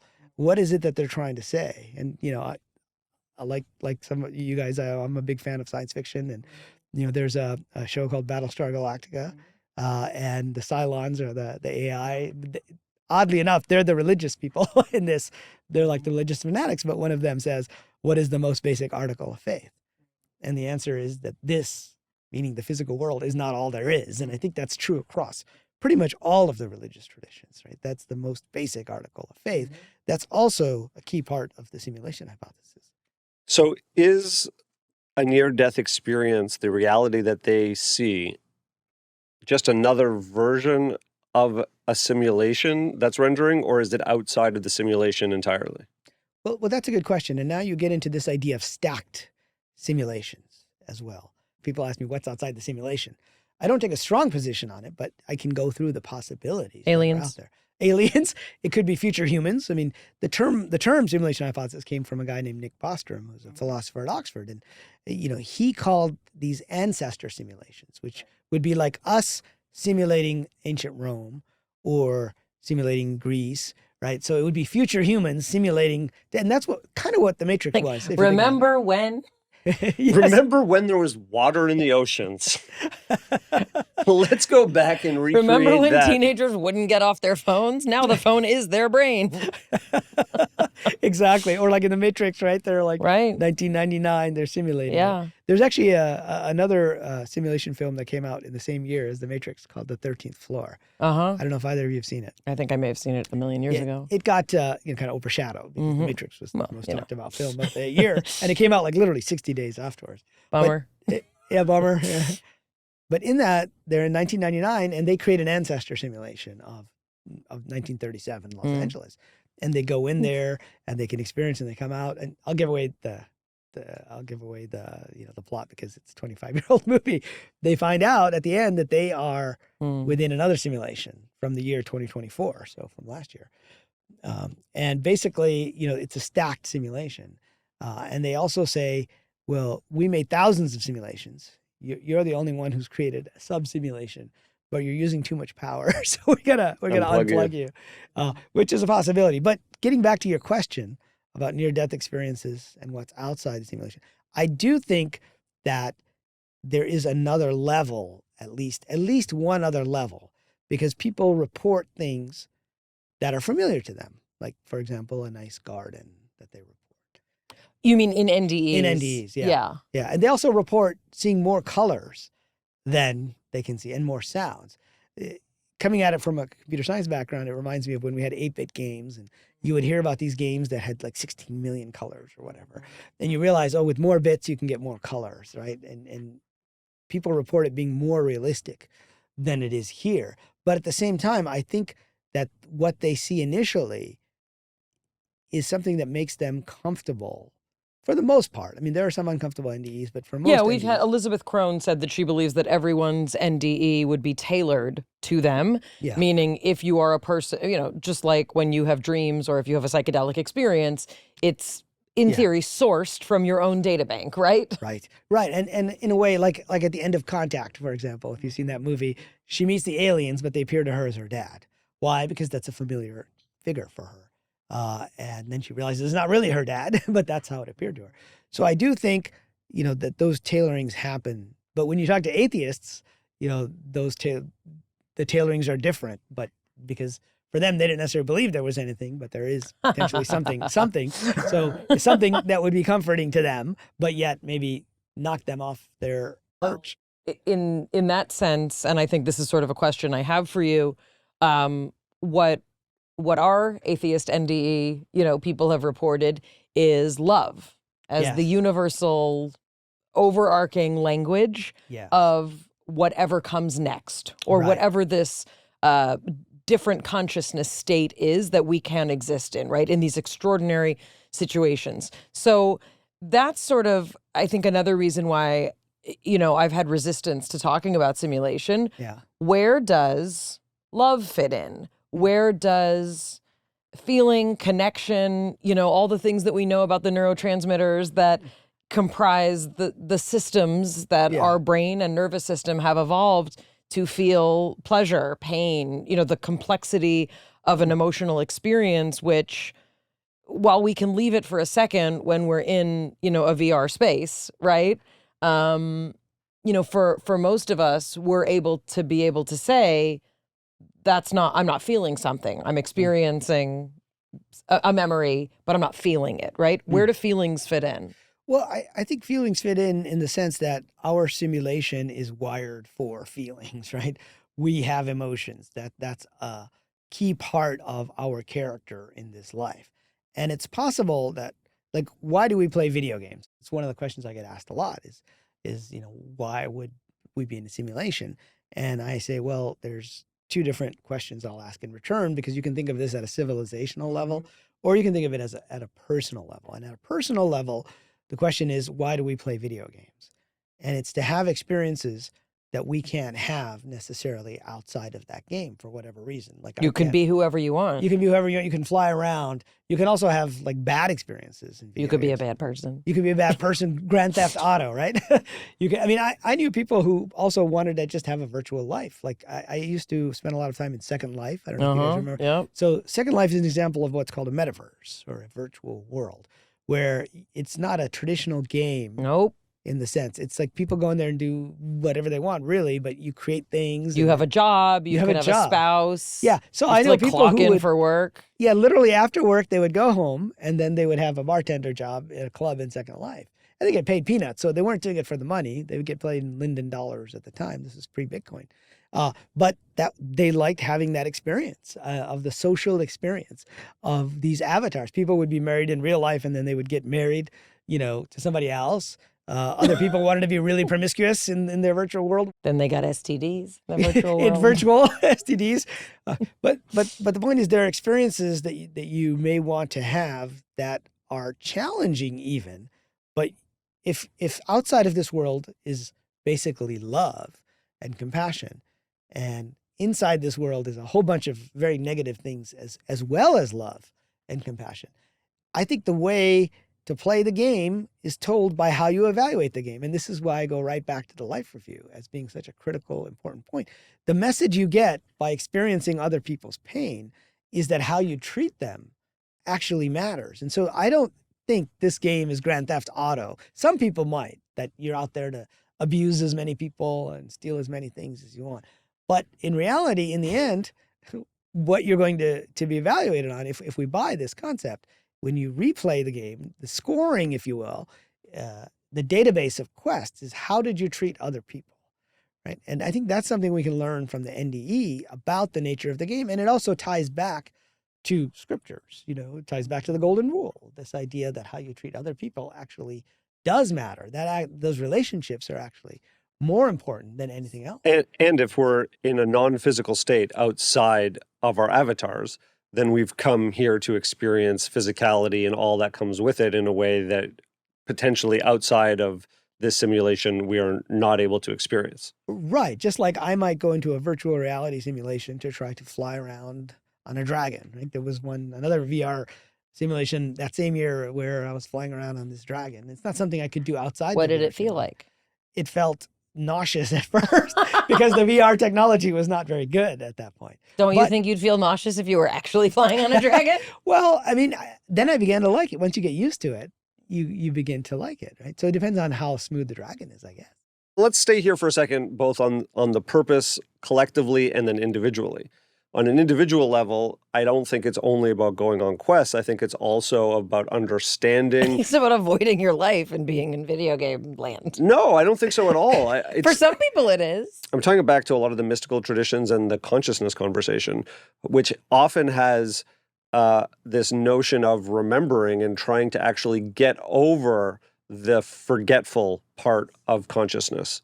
The fact that when we become embodied, we have this level of forgetfulness, and often it's about remembering what we're capable of. It's about expanding our awareness and learning that there are mechanisms and capabilities that we all have that can supersede the limits that we were programmed with. So if we come in as these avatars and we only believe in materialism, for example, and we only believe that the world is, only what has been rendered in front of us, and then we start to peek behind the curtain of what is it over here that hasn't been rendered yet, and can I access that through a dream, for example. I don't necessarily see it as a glitch in the matrix that showed you that dream.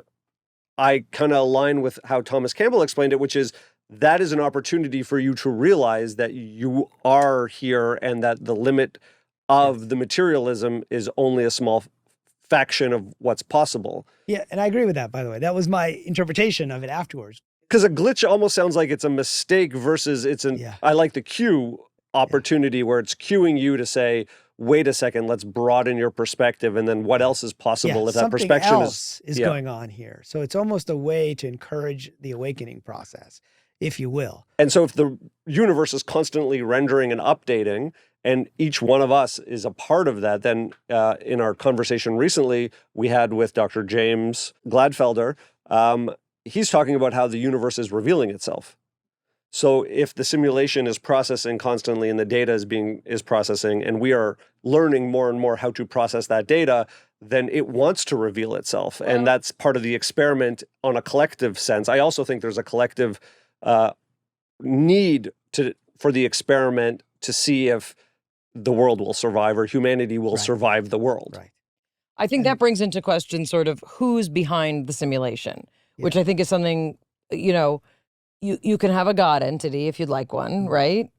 You can have, you can have aliens. Aliens are one of my favorite things to talk about. Or non-human. The alien, we've spoken to Adam Frank and we've spoken to Robin Hansen, and most recently we spoke to Dr. Avi Loeb. Yeah.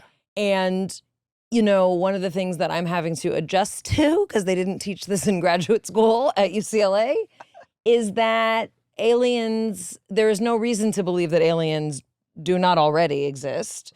Right. And that means, since they're not here now that we know of, they are likely very far ahead of us technologically. They are possibly some form of artificial intelligence already. We would then have this possibility that is what is behind this kind of simulation. Some sort of being that has an enormous head start, technologically speaking, and is either observing or, as Robin Hansen says, domesticating us, making sure we don't, I'm going to just say, like making sure, okay, we don't go out of the universes and galaxies that we're allowed in, or making sure that we don't we can't be smarter than them. It's not like, I'm going to figure out the simulation and I'm going to break through and I'll show those aliens. They would if we are in a situation where we are being observed, controlled, or created in a simulation, don't think that you're going to figure it out and pull a Neo. Well, right? You may pull a Neo locally, but not intergalactically, meaning that what Robin Hansen says is that they're sitting on the edge of our solar system, making sure that we don't get too technologically advanced, because if we exit the solar system, it could have a larger repercussion on the galaxy at large. We mess everything up and make it all dirty and polluted anyway. Kind of like the zoo hypothesis, right? The zoo hypothesis. We're being, kept to a certain point. And I think that's certainly one possibility when it comes to aliens or even UFOs. But I think our understanding of that subject is also limited by our current view of the world. So if you look at the UFO experience, and I spent a lot of time, I spent time with Avi Loeb. I'm an advisor to the Galileo Project, and Gary Nolan at Stanford, the Soul Foundation, and spent time talking to Jacques Vallée, who's been researching UFOs since the 1960s. He was part of Project Blue Book, so probably longer than most researchers out there. And if you think about it, people who claim to have been contacted by these entities in the 50s, they said, where are they from? They said, we're from Venus. Now, we know that's probably unlikely, right? But did they just lie in order to have something that would fit their mental model? Because in the 50s, aliens were from Mars or Venus. Like that was something we could understand. Our science was good enough to understand it. We didn't know, perhaps at that time, there's no life, or maybe we didn't by the 50s, but in general, it wasn't well known that there's no life. Well, on those Mars were the or Venus. close planets. Like, Yes, we all know yeah. the order. Right. But what I'm saying is now we know there are planets on other solar systems. And so we can interpret these phenomena as potentially being alien. But there are other interpretations of the phenomena that, so the reason I brought up Jacques Vallée's work was because he says, look, there have been stories of connections, encounters with non-human beings for thousands of years across different traditions. In the Celtic traditions, you have the Fae, who were like take people into the Fae world. There's some in France that are a different set. And then in the Middle East, particularly in the Islamic countries, the Arab countries, you have the jinn. Right. And their stories. And I remember looking at some of the stories of these jinn that have been recounted from medieval times, and then looking at the stories that people tell in modern abduction. And I said, some of these, are eerily similar. And so the question is it possible that they're seeing some entities from outside the simulation that are projecting in, but they're being presented in a way, just like a couple thousand years ago, someone might have seen an angel with wings or interpreted that to be an angel, or like the Fatima sightings in Portugal, they just saw a woman and they interpreted her as Mary. She never said she was Mary in that particular case. So is there an element of interpretation that our current science and our science fiction actually limits our ability to think about? I mean, look, I'm sure. But this is a long discussion. Well, no, and I'm sure I'm sure you're familiar with the very common retort to that, which would be, perhaps the human brain making it up again. Right? will generate similar concepts because we have not evolved that much over the last 10,000 years or so, right? Right. Meaning, right. like the brain that we have is the brain that existed in medieval times. It's the brain that existed in the time of Jesus and Muhammad and all these things. Yeah. And so, we're all tasked with this impossible notion of, why am I here? What's it all for? Where did it come from?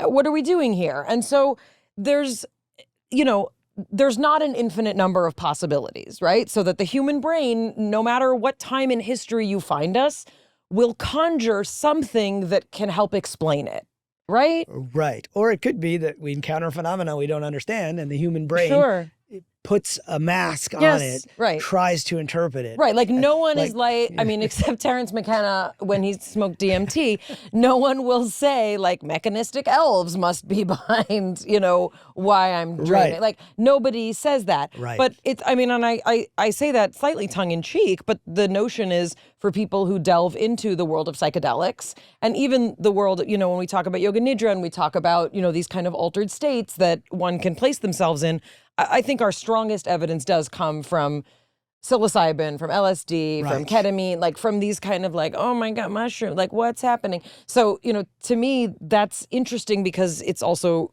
people use it recreationally, but some of these psychotherapy assisted journeys, that involve internal family systems work and that involve that kind of traveling to other states of consciousness, where in many cases you're experiencing a sort of life review, right? Right. You're experiencing, or even in EMDR. I mean, we've had people say, I had one experience, not through EMDR, but in a sort of therapeutic trance kind of state, where it's not that I was looking at my childhood bedroom. I was in my childhood bedroom. Right. The eyes that were looking around the room were as if I was in a body that was small and that was looking around the room, right? So being able to kind of move into different timelines, right, is something that we know we can do.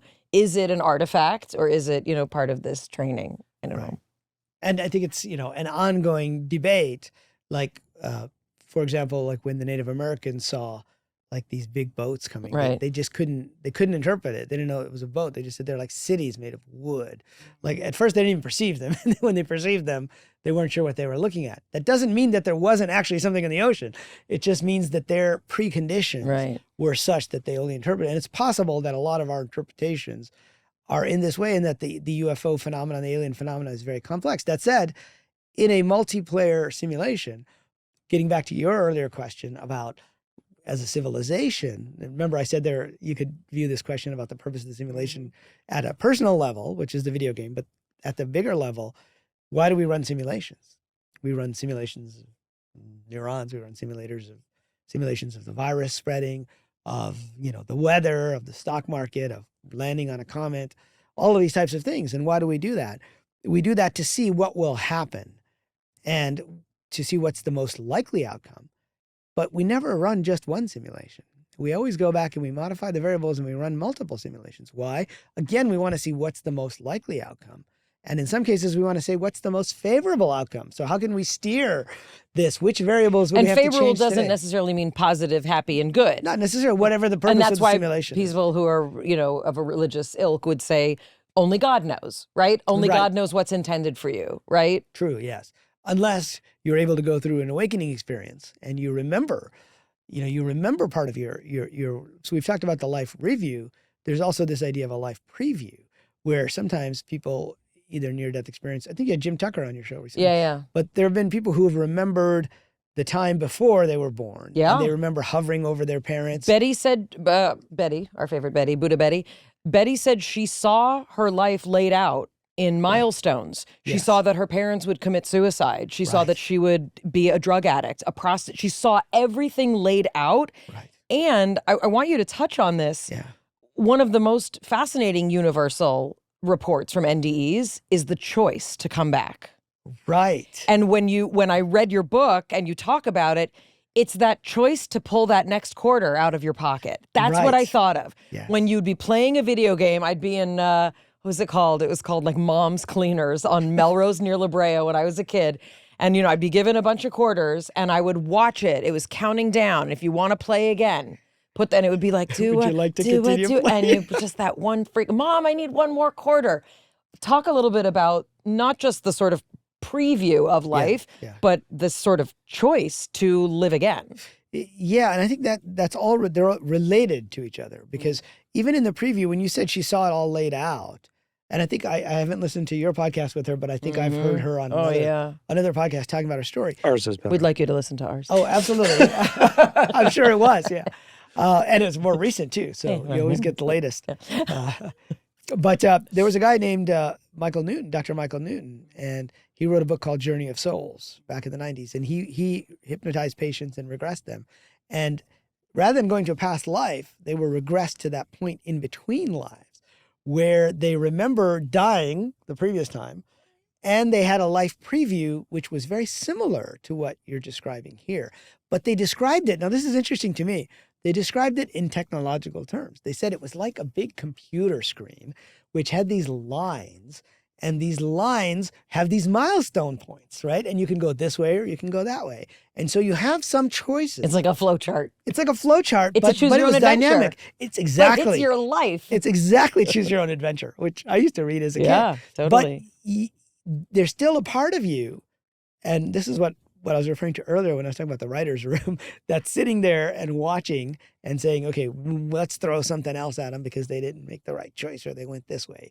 It's kind of like a care package in the Hunger Games where it's like they're sending something in to try to affect the outcome of the game. But I think when you come out, and there are moments that we come out, and it happens spontaneously to people, but I also think most of the mystical practices, whether it's the yogic practices, the Sufi practices, probably in Kabbalah as well, they are meant to have you be able to come out. There was a famous yogi named Ramana Maharshi, and he didn't necessarily teach you any techniques. He just said, I can ask you a question. Who are you? Who's suffering? Who is the you independent of what's happening to you? And the point of that was to keep questioning and to try to remember that there's a part of you, they called it the Atman in the Hindu traditions, or we might call it the soul. In the Sufi traditions, they talk about dying, meaning this awareness, but remembering that there's a part of you that's outside of this. But then when you come out, it's like taking off the virtual reality headset. And then you have this choice, like in The Matrix with Cypher. Remember, he was the guy who betrayed them, and he had the, he's like, oh, I want to go in and experience this meat, eating this steak, this meat.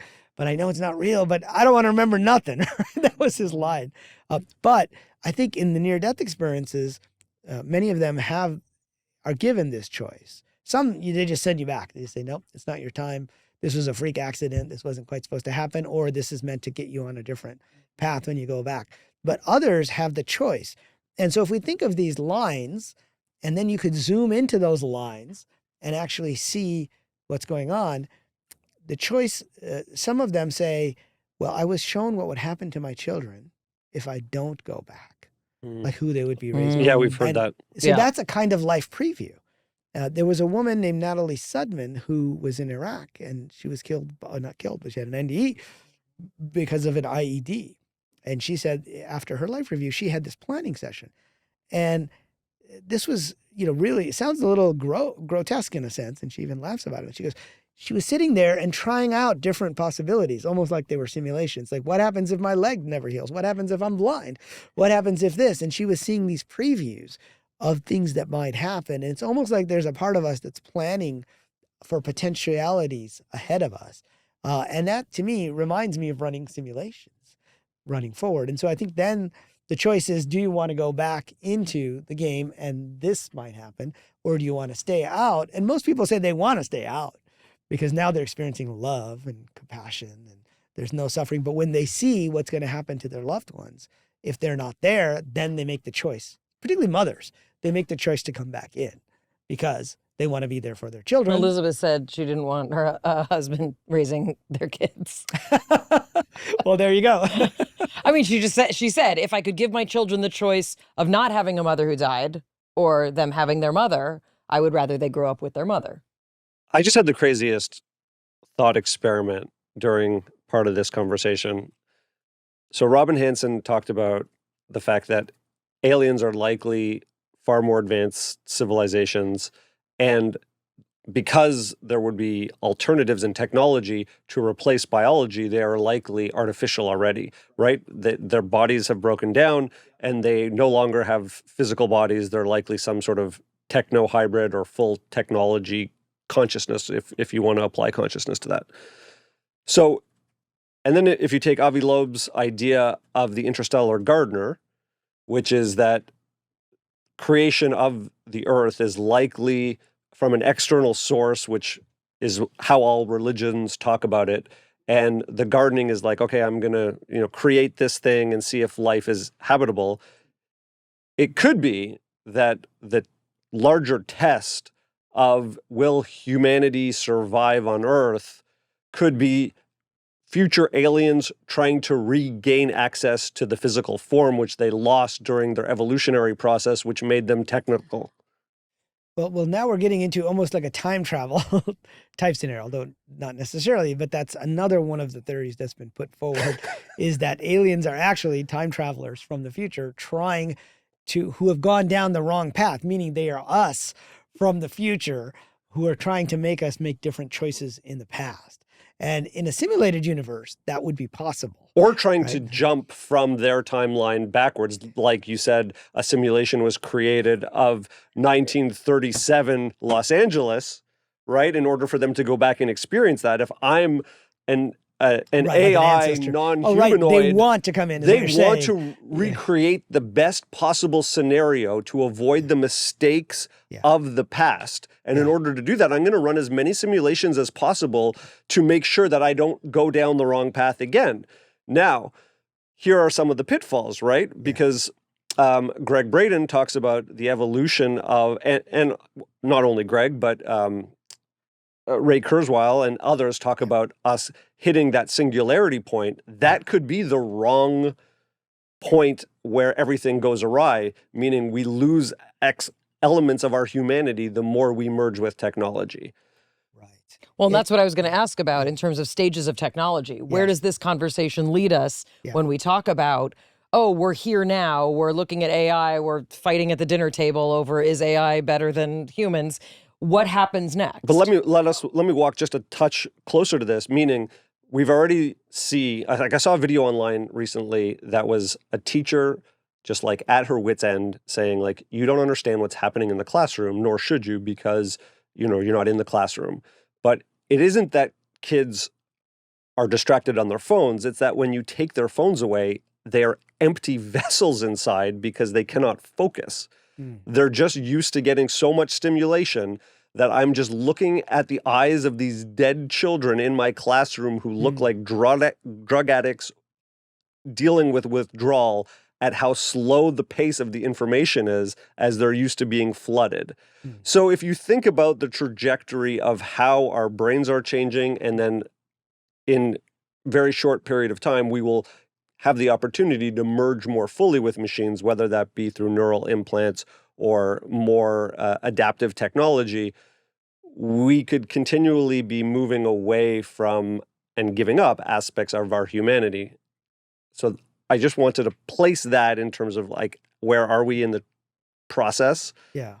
Well, there's a lot of individual points there, I think, that you made. But in terms of our technology development, so as I said, the reason I went down this rabbit hole was because I played that virtual reality game and I started to think about how long would it take us to build something like the Matrix? And that's why I lay out the 10 stages to the simulation point in the book. And these include the ability to build virtual reality and augmented reality, but also AI characters that are indistinguishable from biological beings. So I define the simulation point as a point where we can build virtual worlds that are indistinguishable from physical worlds, but we also have AI characters within them that are indistinguishable from like characters controlled by humans or even from biological characters. And when we reach that point, I call that also a kind of technological singularity.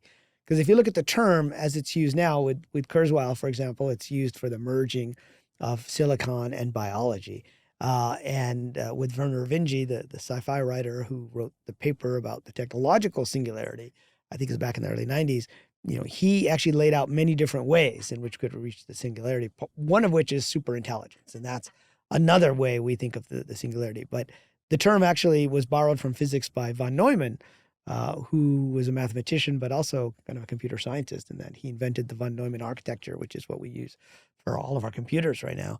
And he borrowed it and said, it's the point where technology is growing exponentially and then everything will be different for humanity. And it does feel like we're reaching that point. Yeah, mental health is in the garbage. Like, Yes. body dysmorphia, suicide rates for teens are skyrocketing. Like, it feels like the world's on fire. Also, like, the president sounds like a comic book villain more and more every day. Like, I feel like I'm literally in a video game when I turn on the news. But this is sort of where my point was about the kids and our use of tech, is that it's changing how we operate without it. So in some ways, the singularity has happened, not that our consciousness has merged or that we've become silica, but without my maps, like, I can only go very few places. I can't remember anything. You're back in the shtetl. Like, you just only have to go 3 I think we're the last generation that remembers what that was like. Yeah, MapQuest and the Thomas Guide. Like, I could use the Thomas Guide if McNally. I had to, right? Like, But my also son couldn't. You used to be able to stop at a gas station, and the guy who worked there knew the neighborhood. I would tell you, go this way, take a left at the tree. I can tell you the number of times I stopped at a gas station to ask for directions in the 80s. So our tech...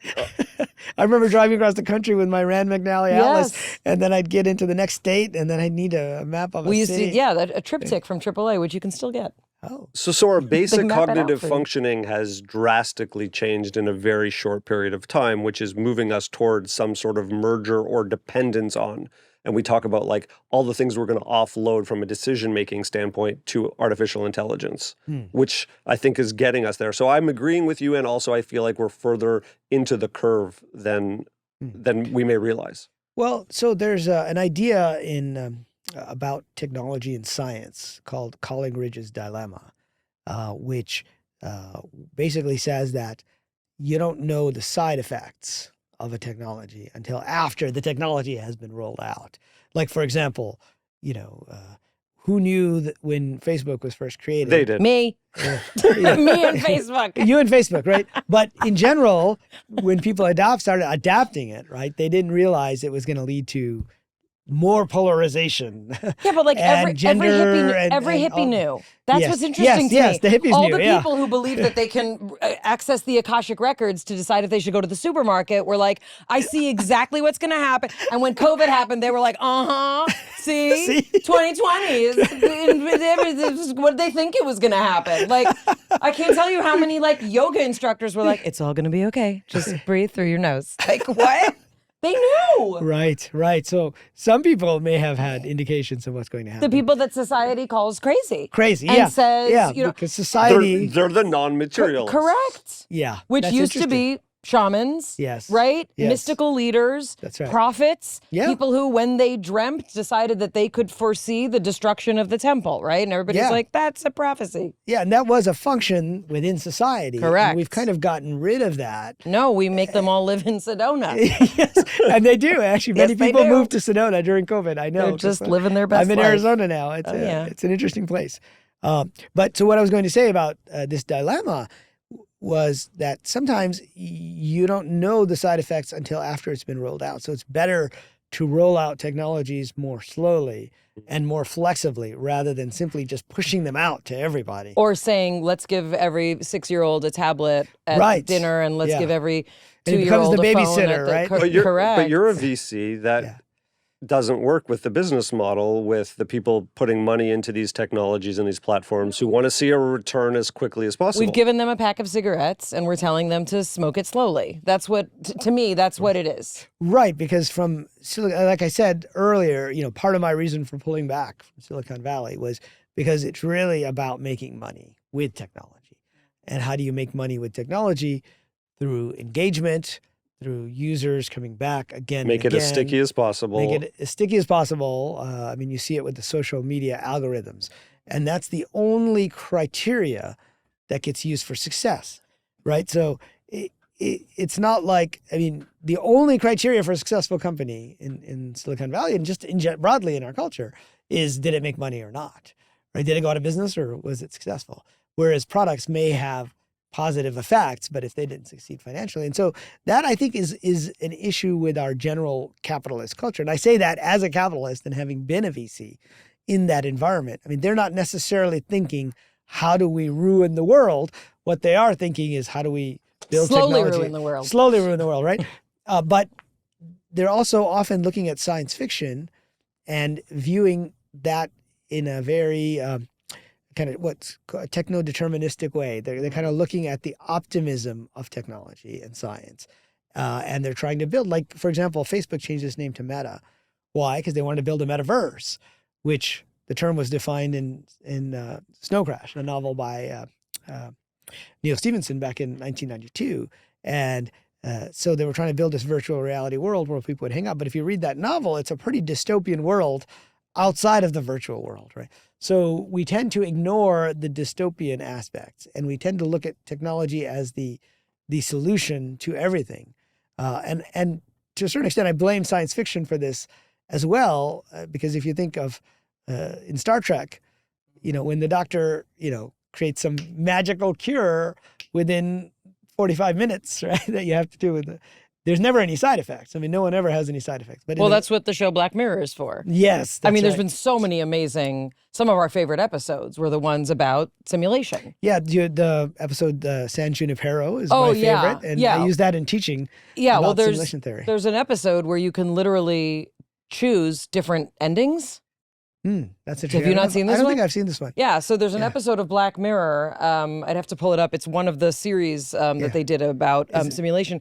And if you watch it on an appropriate device, you can choose. Oh, right. You're talking about like Bandersnatch. Yeah. It's more like the game. Correct. Yeah, the game version And of I've the tried episode. many different, I've spent a lot of time with this episode. You can try many different possibilities, and Right. I don't want to give it away. It's unbelievable. It's like choose your own adventure. But with an actual. But also, my younger son and I, we were really enjoying a lot of the conversations that came from talking about simulation and gaming and things like that. And what we said is, we were like, they had to record every possibility. Right. So it makes you kind of start speaking this language, right? Yes, And he said, well, what if no one picks that? I said, it was recorded anyway, right? You have to record all the possibilities so that it can be rendered depending on what the perspective is of who wants to choose it. So what's happened now is with the increase in AI effectiveness, you can have AI basically generate video that looks like actors speaking lines. So there's something He told me I'm called the not prompt theory. necessary anymore.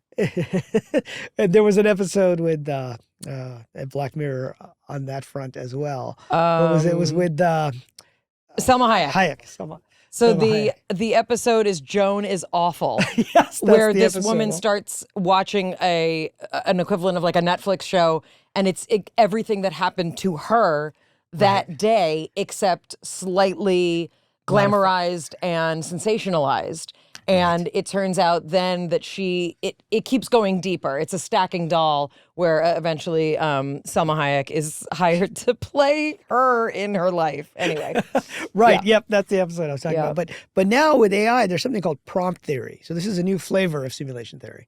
And basically you can see videos that people have created. So this started a few months ago with Google's VO3, which was basically one of the better video engines, but it would not just generate video, you could have the actor saying things. And so the prompts that were given to these characters has them talking about the fact that I am not a prompt.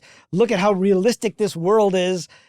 Never date a guy who talks about prompt theory because, he's kind of lost it. And so you watch these videos. We're going to ban anyone from our school who teaches about prompt theory. You understand why this is scary. Yes, this is for scary. many of us, because this is also how a lot of conspiracy theories are getting conflated, right? Yes. This is how a lot of hatred is being spread, truth is being twisted. Like, it's scary. Not just twisted, but it's the erosion of any sort of objective reality. If everyone's TV show ends differently, and now Amazon has created I think they just created the technology or bought the technology for a whole series of animated videos that will be fully AI gen and fully customized to the individual, so you can create the stories and plot lines. Right. We have no shared Fable reality Simulation anymore. It was the company, they just bought them. Yeah. But I think primarily they were doing more cartoon type. It's all like South Park type cartoon animations, episodes. cartoons. But more recently, there has been this Google Genie was literally released like 2 weeks ago, where it could take a prompt or a description, or now with X and Grok, they're doing it too. It can actually make it a navigable virtual world. So we now have the ability to basically give prompt and have it create not just an image or a static video, but to actually have you explore that virtual world. So we're getting to the point where AI can create a virtual world. Now, this actually does tie back to my investigation of religions, right? Because normally, in the scientific world, we would dismiss stories of God created the world in 3 days. Genesis must be bullshit, right? And of course, because there was never any mechanism for that doesn't make any sense. But if you look at it, you say, okay, let's take it seriously, but not literally. What is the mechanism God uses to create the world? He speaks, he commands, and the world gets created by itself. And so that wasn't possible before.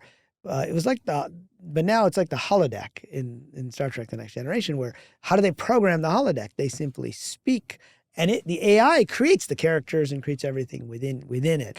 And so we're getting to that point where we can probably create AI characters, not fully immersive worlds yet, but pretty good, so that in a few years we'll be able to. Now, I think where it gets scary, and this is why I try to draw the distinction between the NPC version and the RPG versions of simulation theory. I think people that are scared by simulation theory tend to focus on the NPC version, which is that we're all just AI characters inside this game. What happens if the simulators shut us down, right? And there have been, there was a philosophy professor a few years back, he wrote an op-ed for the New York Times where he said, we should not try to find out if we're in a simulation.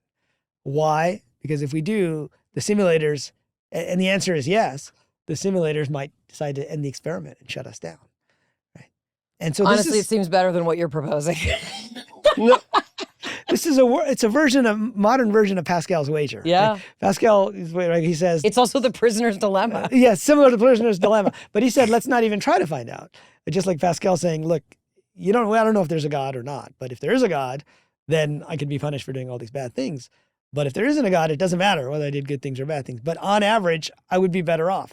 Now that assumes the NPC version. That assumes that we did not play a role in creating the simulation. we did not decide to come in and be characters within the simulation. And so, a lot of academics who talk about simulation theory, that's the version they focus on. And I can see why that could be scary for people. But that also leaves open the possibility that if you were running that, you would run multiple timelines. You would run it again and again and again. You could end up with characters like Groundhog Day, for example, where they go again and again.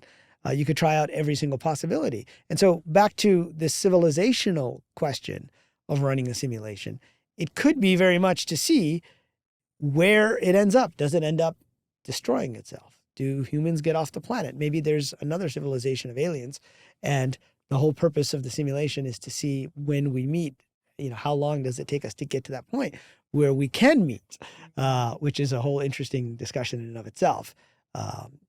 So anyway, I think that there's a lot of interesting elements to this. But that's why I write about both the NPC version and the RPG version in the book. But I think you can look at it differently depending on your orientation, and it doesn't have to be, just like religion, mystical experiences don't have to be negative. They can be a positive in your life. Simulation theory can be a negative or a positive in your life if you view it that way.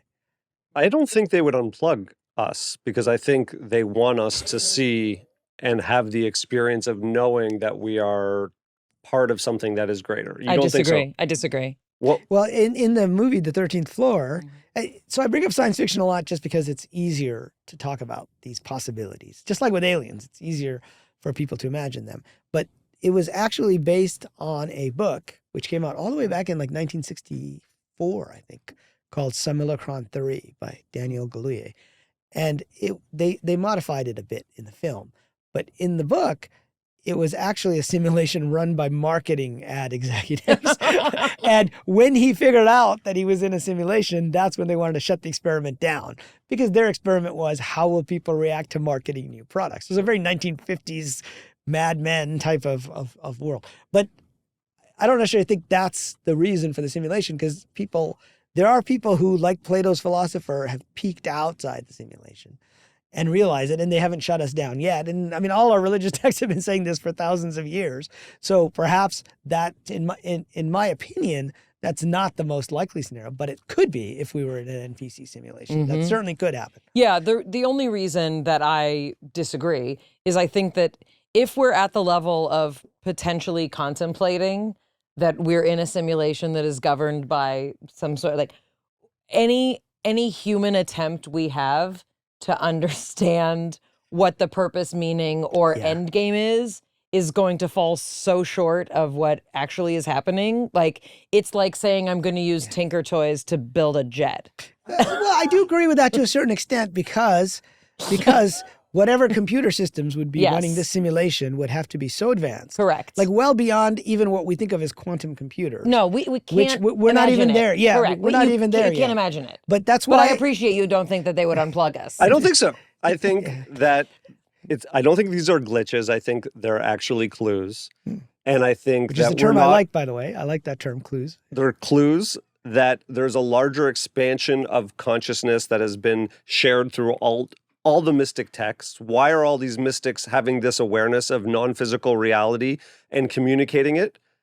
It's so that there can be a larger understanding. Physics is now being pulling us and trying to bring the materialist view forward to help merge these things. That doesn't seem like it's an unplugged situation. It's like, let's take this information, build bridges across all these disciplines, build a larger understanding of why we're here, both collectively and individually. And I think better things will happen, and potentially, I'll say the experiment may ultimately succeed in that we don't all destroy each other. Let's hope that's the case, right?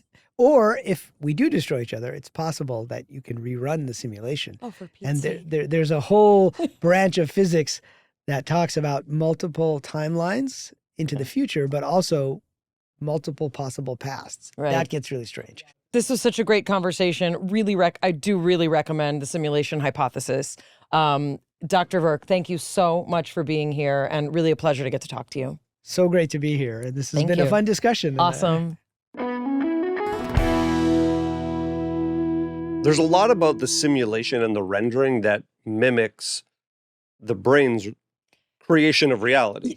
Yes. So I cannot render what is happening at your house while we're at the podcast studio. Or Yes, you can. You could just reach into the ether and ask what's happening there. You could remote view my house. Well, this is what I think is interesting is I could move my consciousness based on what we've learned about remote viewing to any location and render what is happening, get information. Now, it will be different than if I'm physically there and seeing it, but is it existing without it being observed? So, if a tree falls in the forest and no one's there to hear it, right? Does it still make a sound? No, it doesn't. Of course it does. Well, it does if you believe in the physical nature of reality to some extent, just to a limited extent. The only way that you will know if it makes a sound is if you're observing it. This is the observer problem, right? Correct. But if I want to function in the world and not constantly feel caught in a loop of like, is this happening? Is it not happening? Like, what do I do? Then I need to assume that when the tree falls, it makes exactly the sound that it does. And birds and squirrels will, know that a tree has fallen. Maybe. And there are things that are happening that I'm perceiving that may only be my perception of them. And I say that all the time.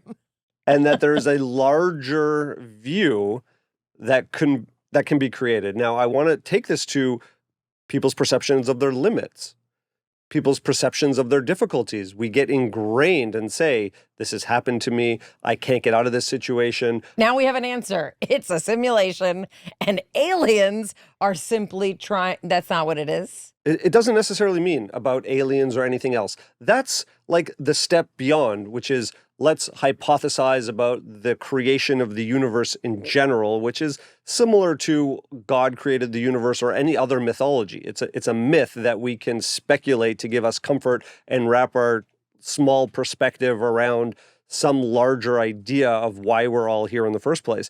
But if you take the on the ground view, the fact that there can be clues, that there can be a larger intelligence mapped onto our lives is similar to the fact that we could have guardian angels, the fact that there could be a divine intervention, the fact that our perspective on something could change in a way that would help us see it more clearly or have more opportunity and possibility. Like, let's go back to really base materialism, where we think about, and you've explained, and we've had other guests, like Susan David explained, that when we're in a calm state, our perception and our awareness is such that we can find solutions to problems that we otherwise would feel totally overwhelmed by.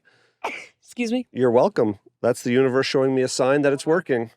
I think what feels, particularly sort of like comforting, not necessarily about like, oh, yes, we're in a simulation, or no, we're not in a simulation, but the notion of if you feel there's possibility, it actually might exist, right? Meaning that sense of stuckness that he talked about does not have to be your reality, right? And I think if we were to say to him, like, what's the hope in the simulation? I think that's what the hope is, that if you feel like you're, kind of going over the same things, like, yeah, there's a spiraling up that you're doing because of repeated experience. And it doesn't mean that it's not going to be painful. It doesn't mean that it's not going to be challenging, but the ability to say, and there's a lot of different ways to say it, simulation hypothesis is one of them, but the ability to say, I'm not my thoughts. I'm not everything that I'm thinking. I'm not all of the pain that I'm experiencing. That's a part of me. Or if you have trauma, right? And, I feel like I'm afraid of intimacy, and every time I'm in a relationship, I keep breaking up. It's because, like, David Rico talks about this, right? With like, what are we repeating in our relationships? In some sense, like, that's what this can give us hope for, to be able to say, even if you just say there's more than this, I'm more than this, I think it opens up a lot of possibilities. Yes, you're more than this, and there's a force that can guide you towards something else. Looking for the clues, expanding our awareness. When we talk about psi abilities, intuitive abilities, the fact that there's data in the field, that the universe is made out of this data and that we can process it and it is revealing itself. I love when he talked about how he got sick when he was off of the life plan that was shown to him and that he had an awareness of. Yep, Totally. What if every time we're in a very difficult situation, we ask ourselves one question from Betty, what now? Not why me? And the second question is, am I aligned with my life path? Do I know what my life path is, and have I veered away from it? Is this random chance, or am I being shown a message? Yep.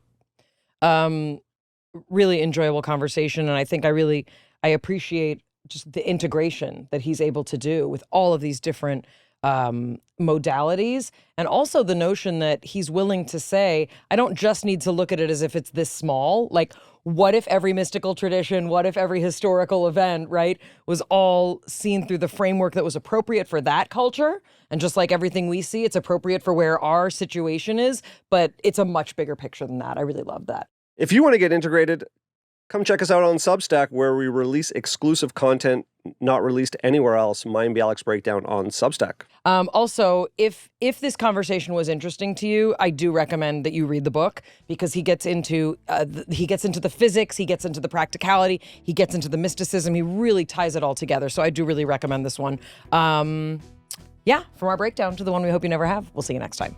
It's Mayim Bialik's breakdown. She's gonna break it down for you. She's got a neuroscience PhD or two, one fiction, one, and now she's gonna break down. It's a breakdown. She's gonna break it down.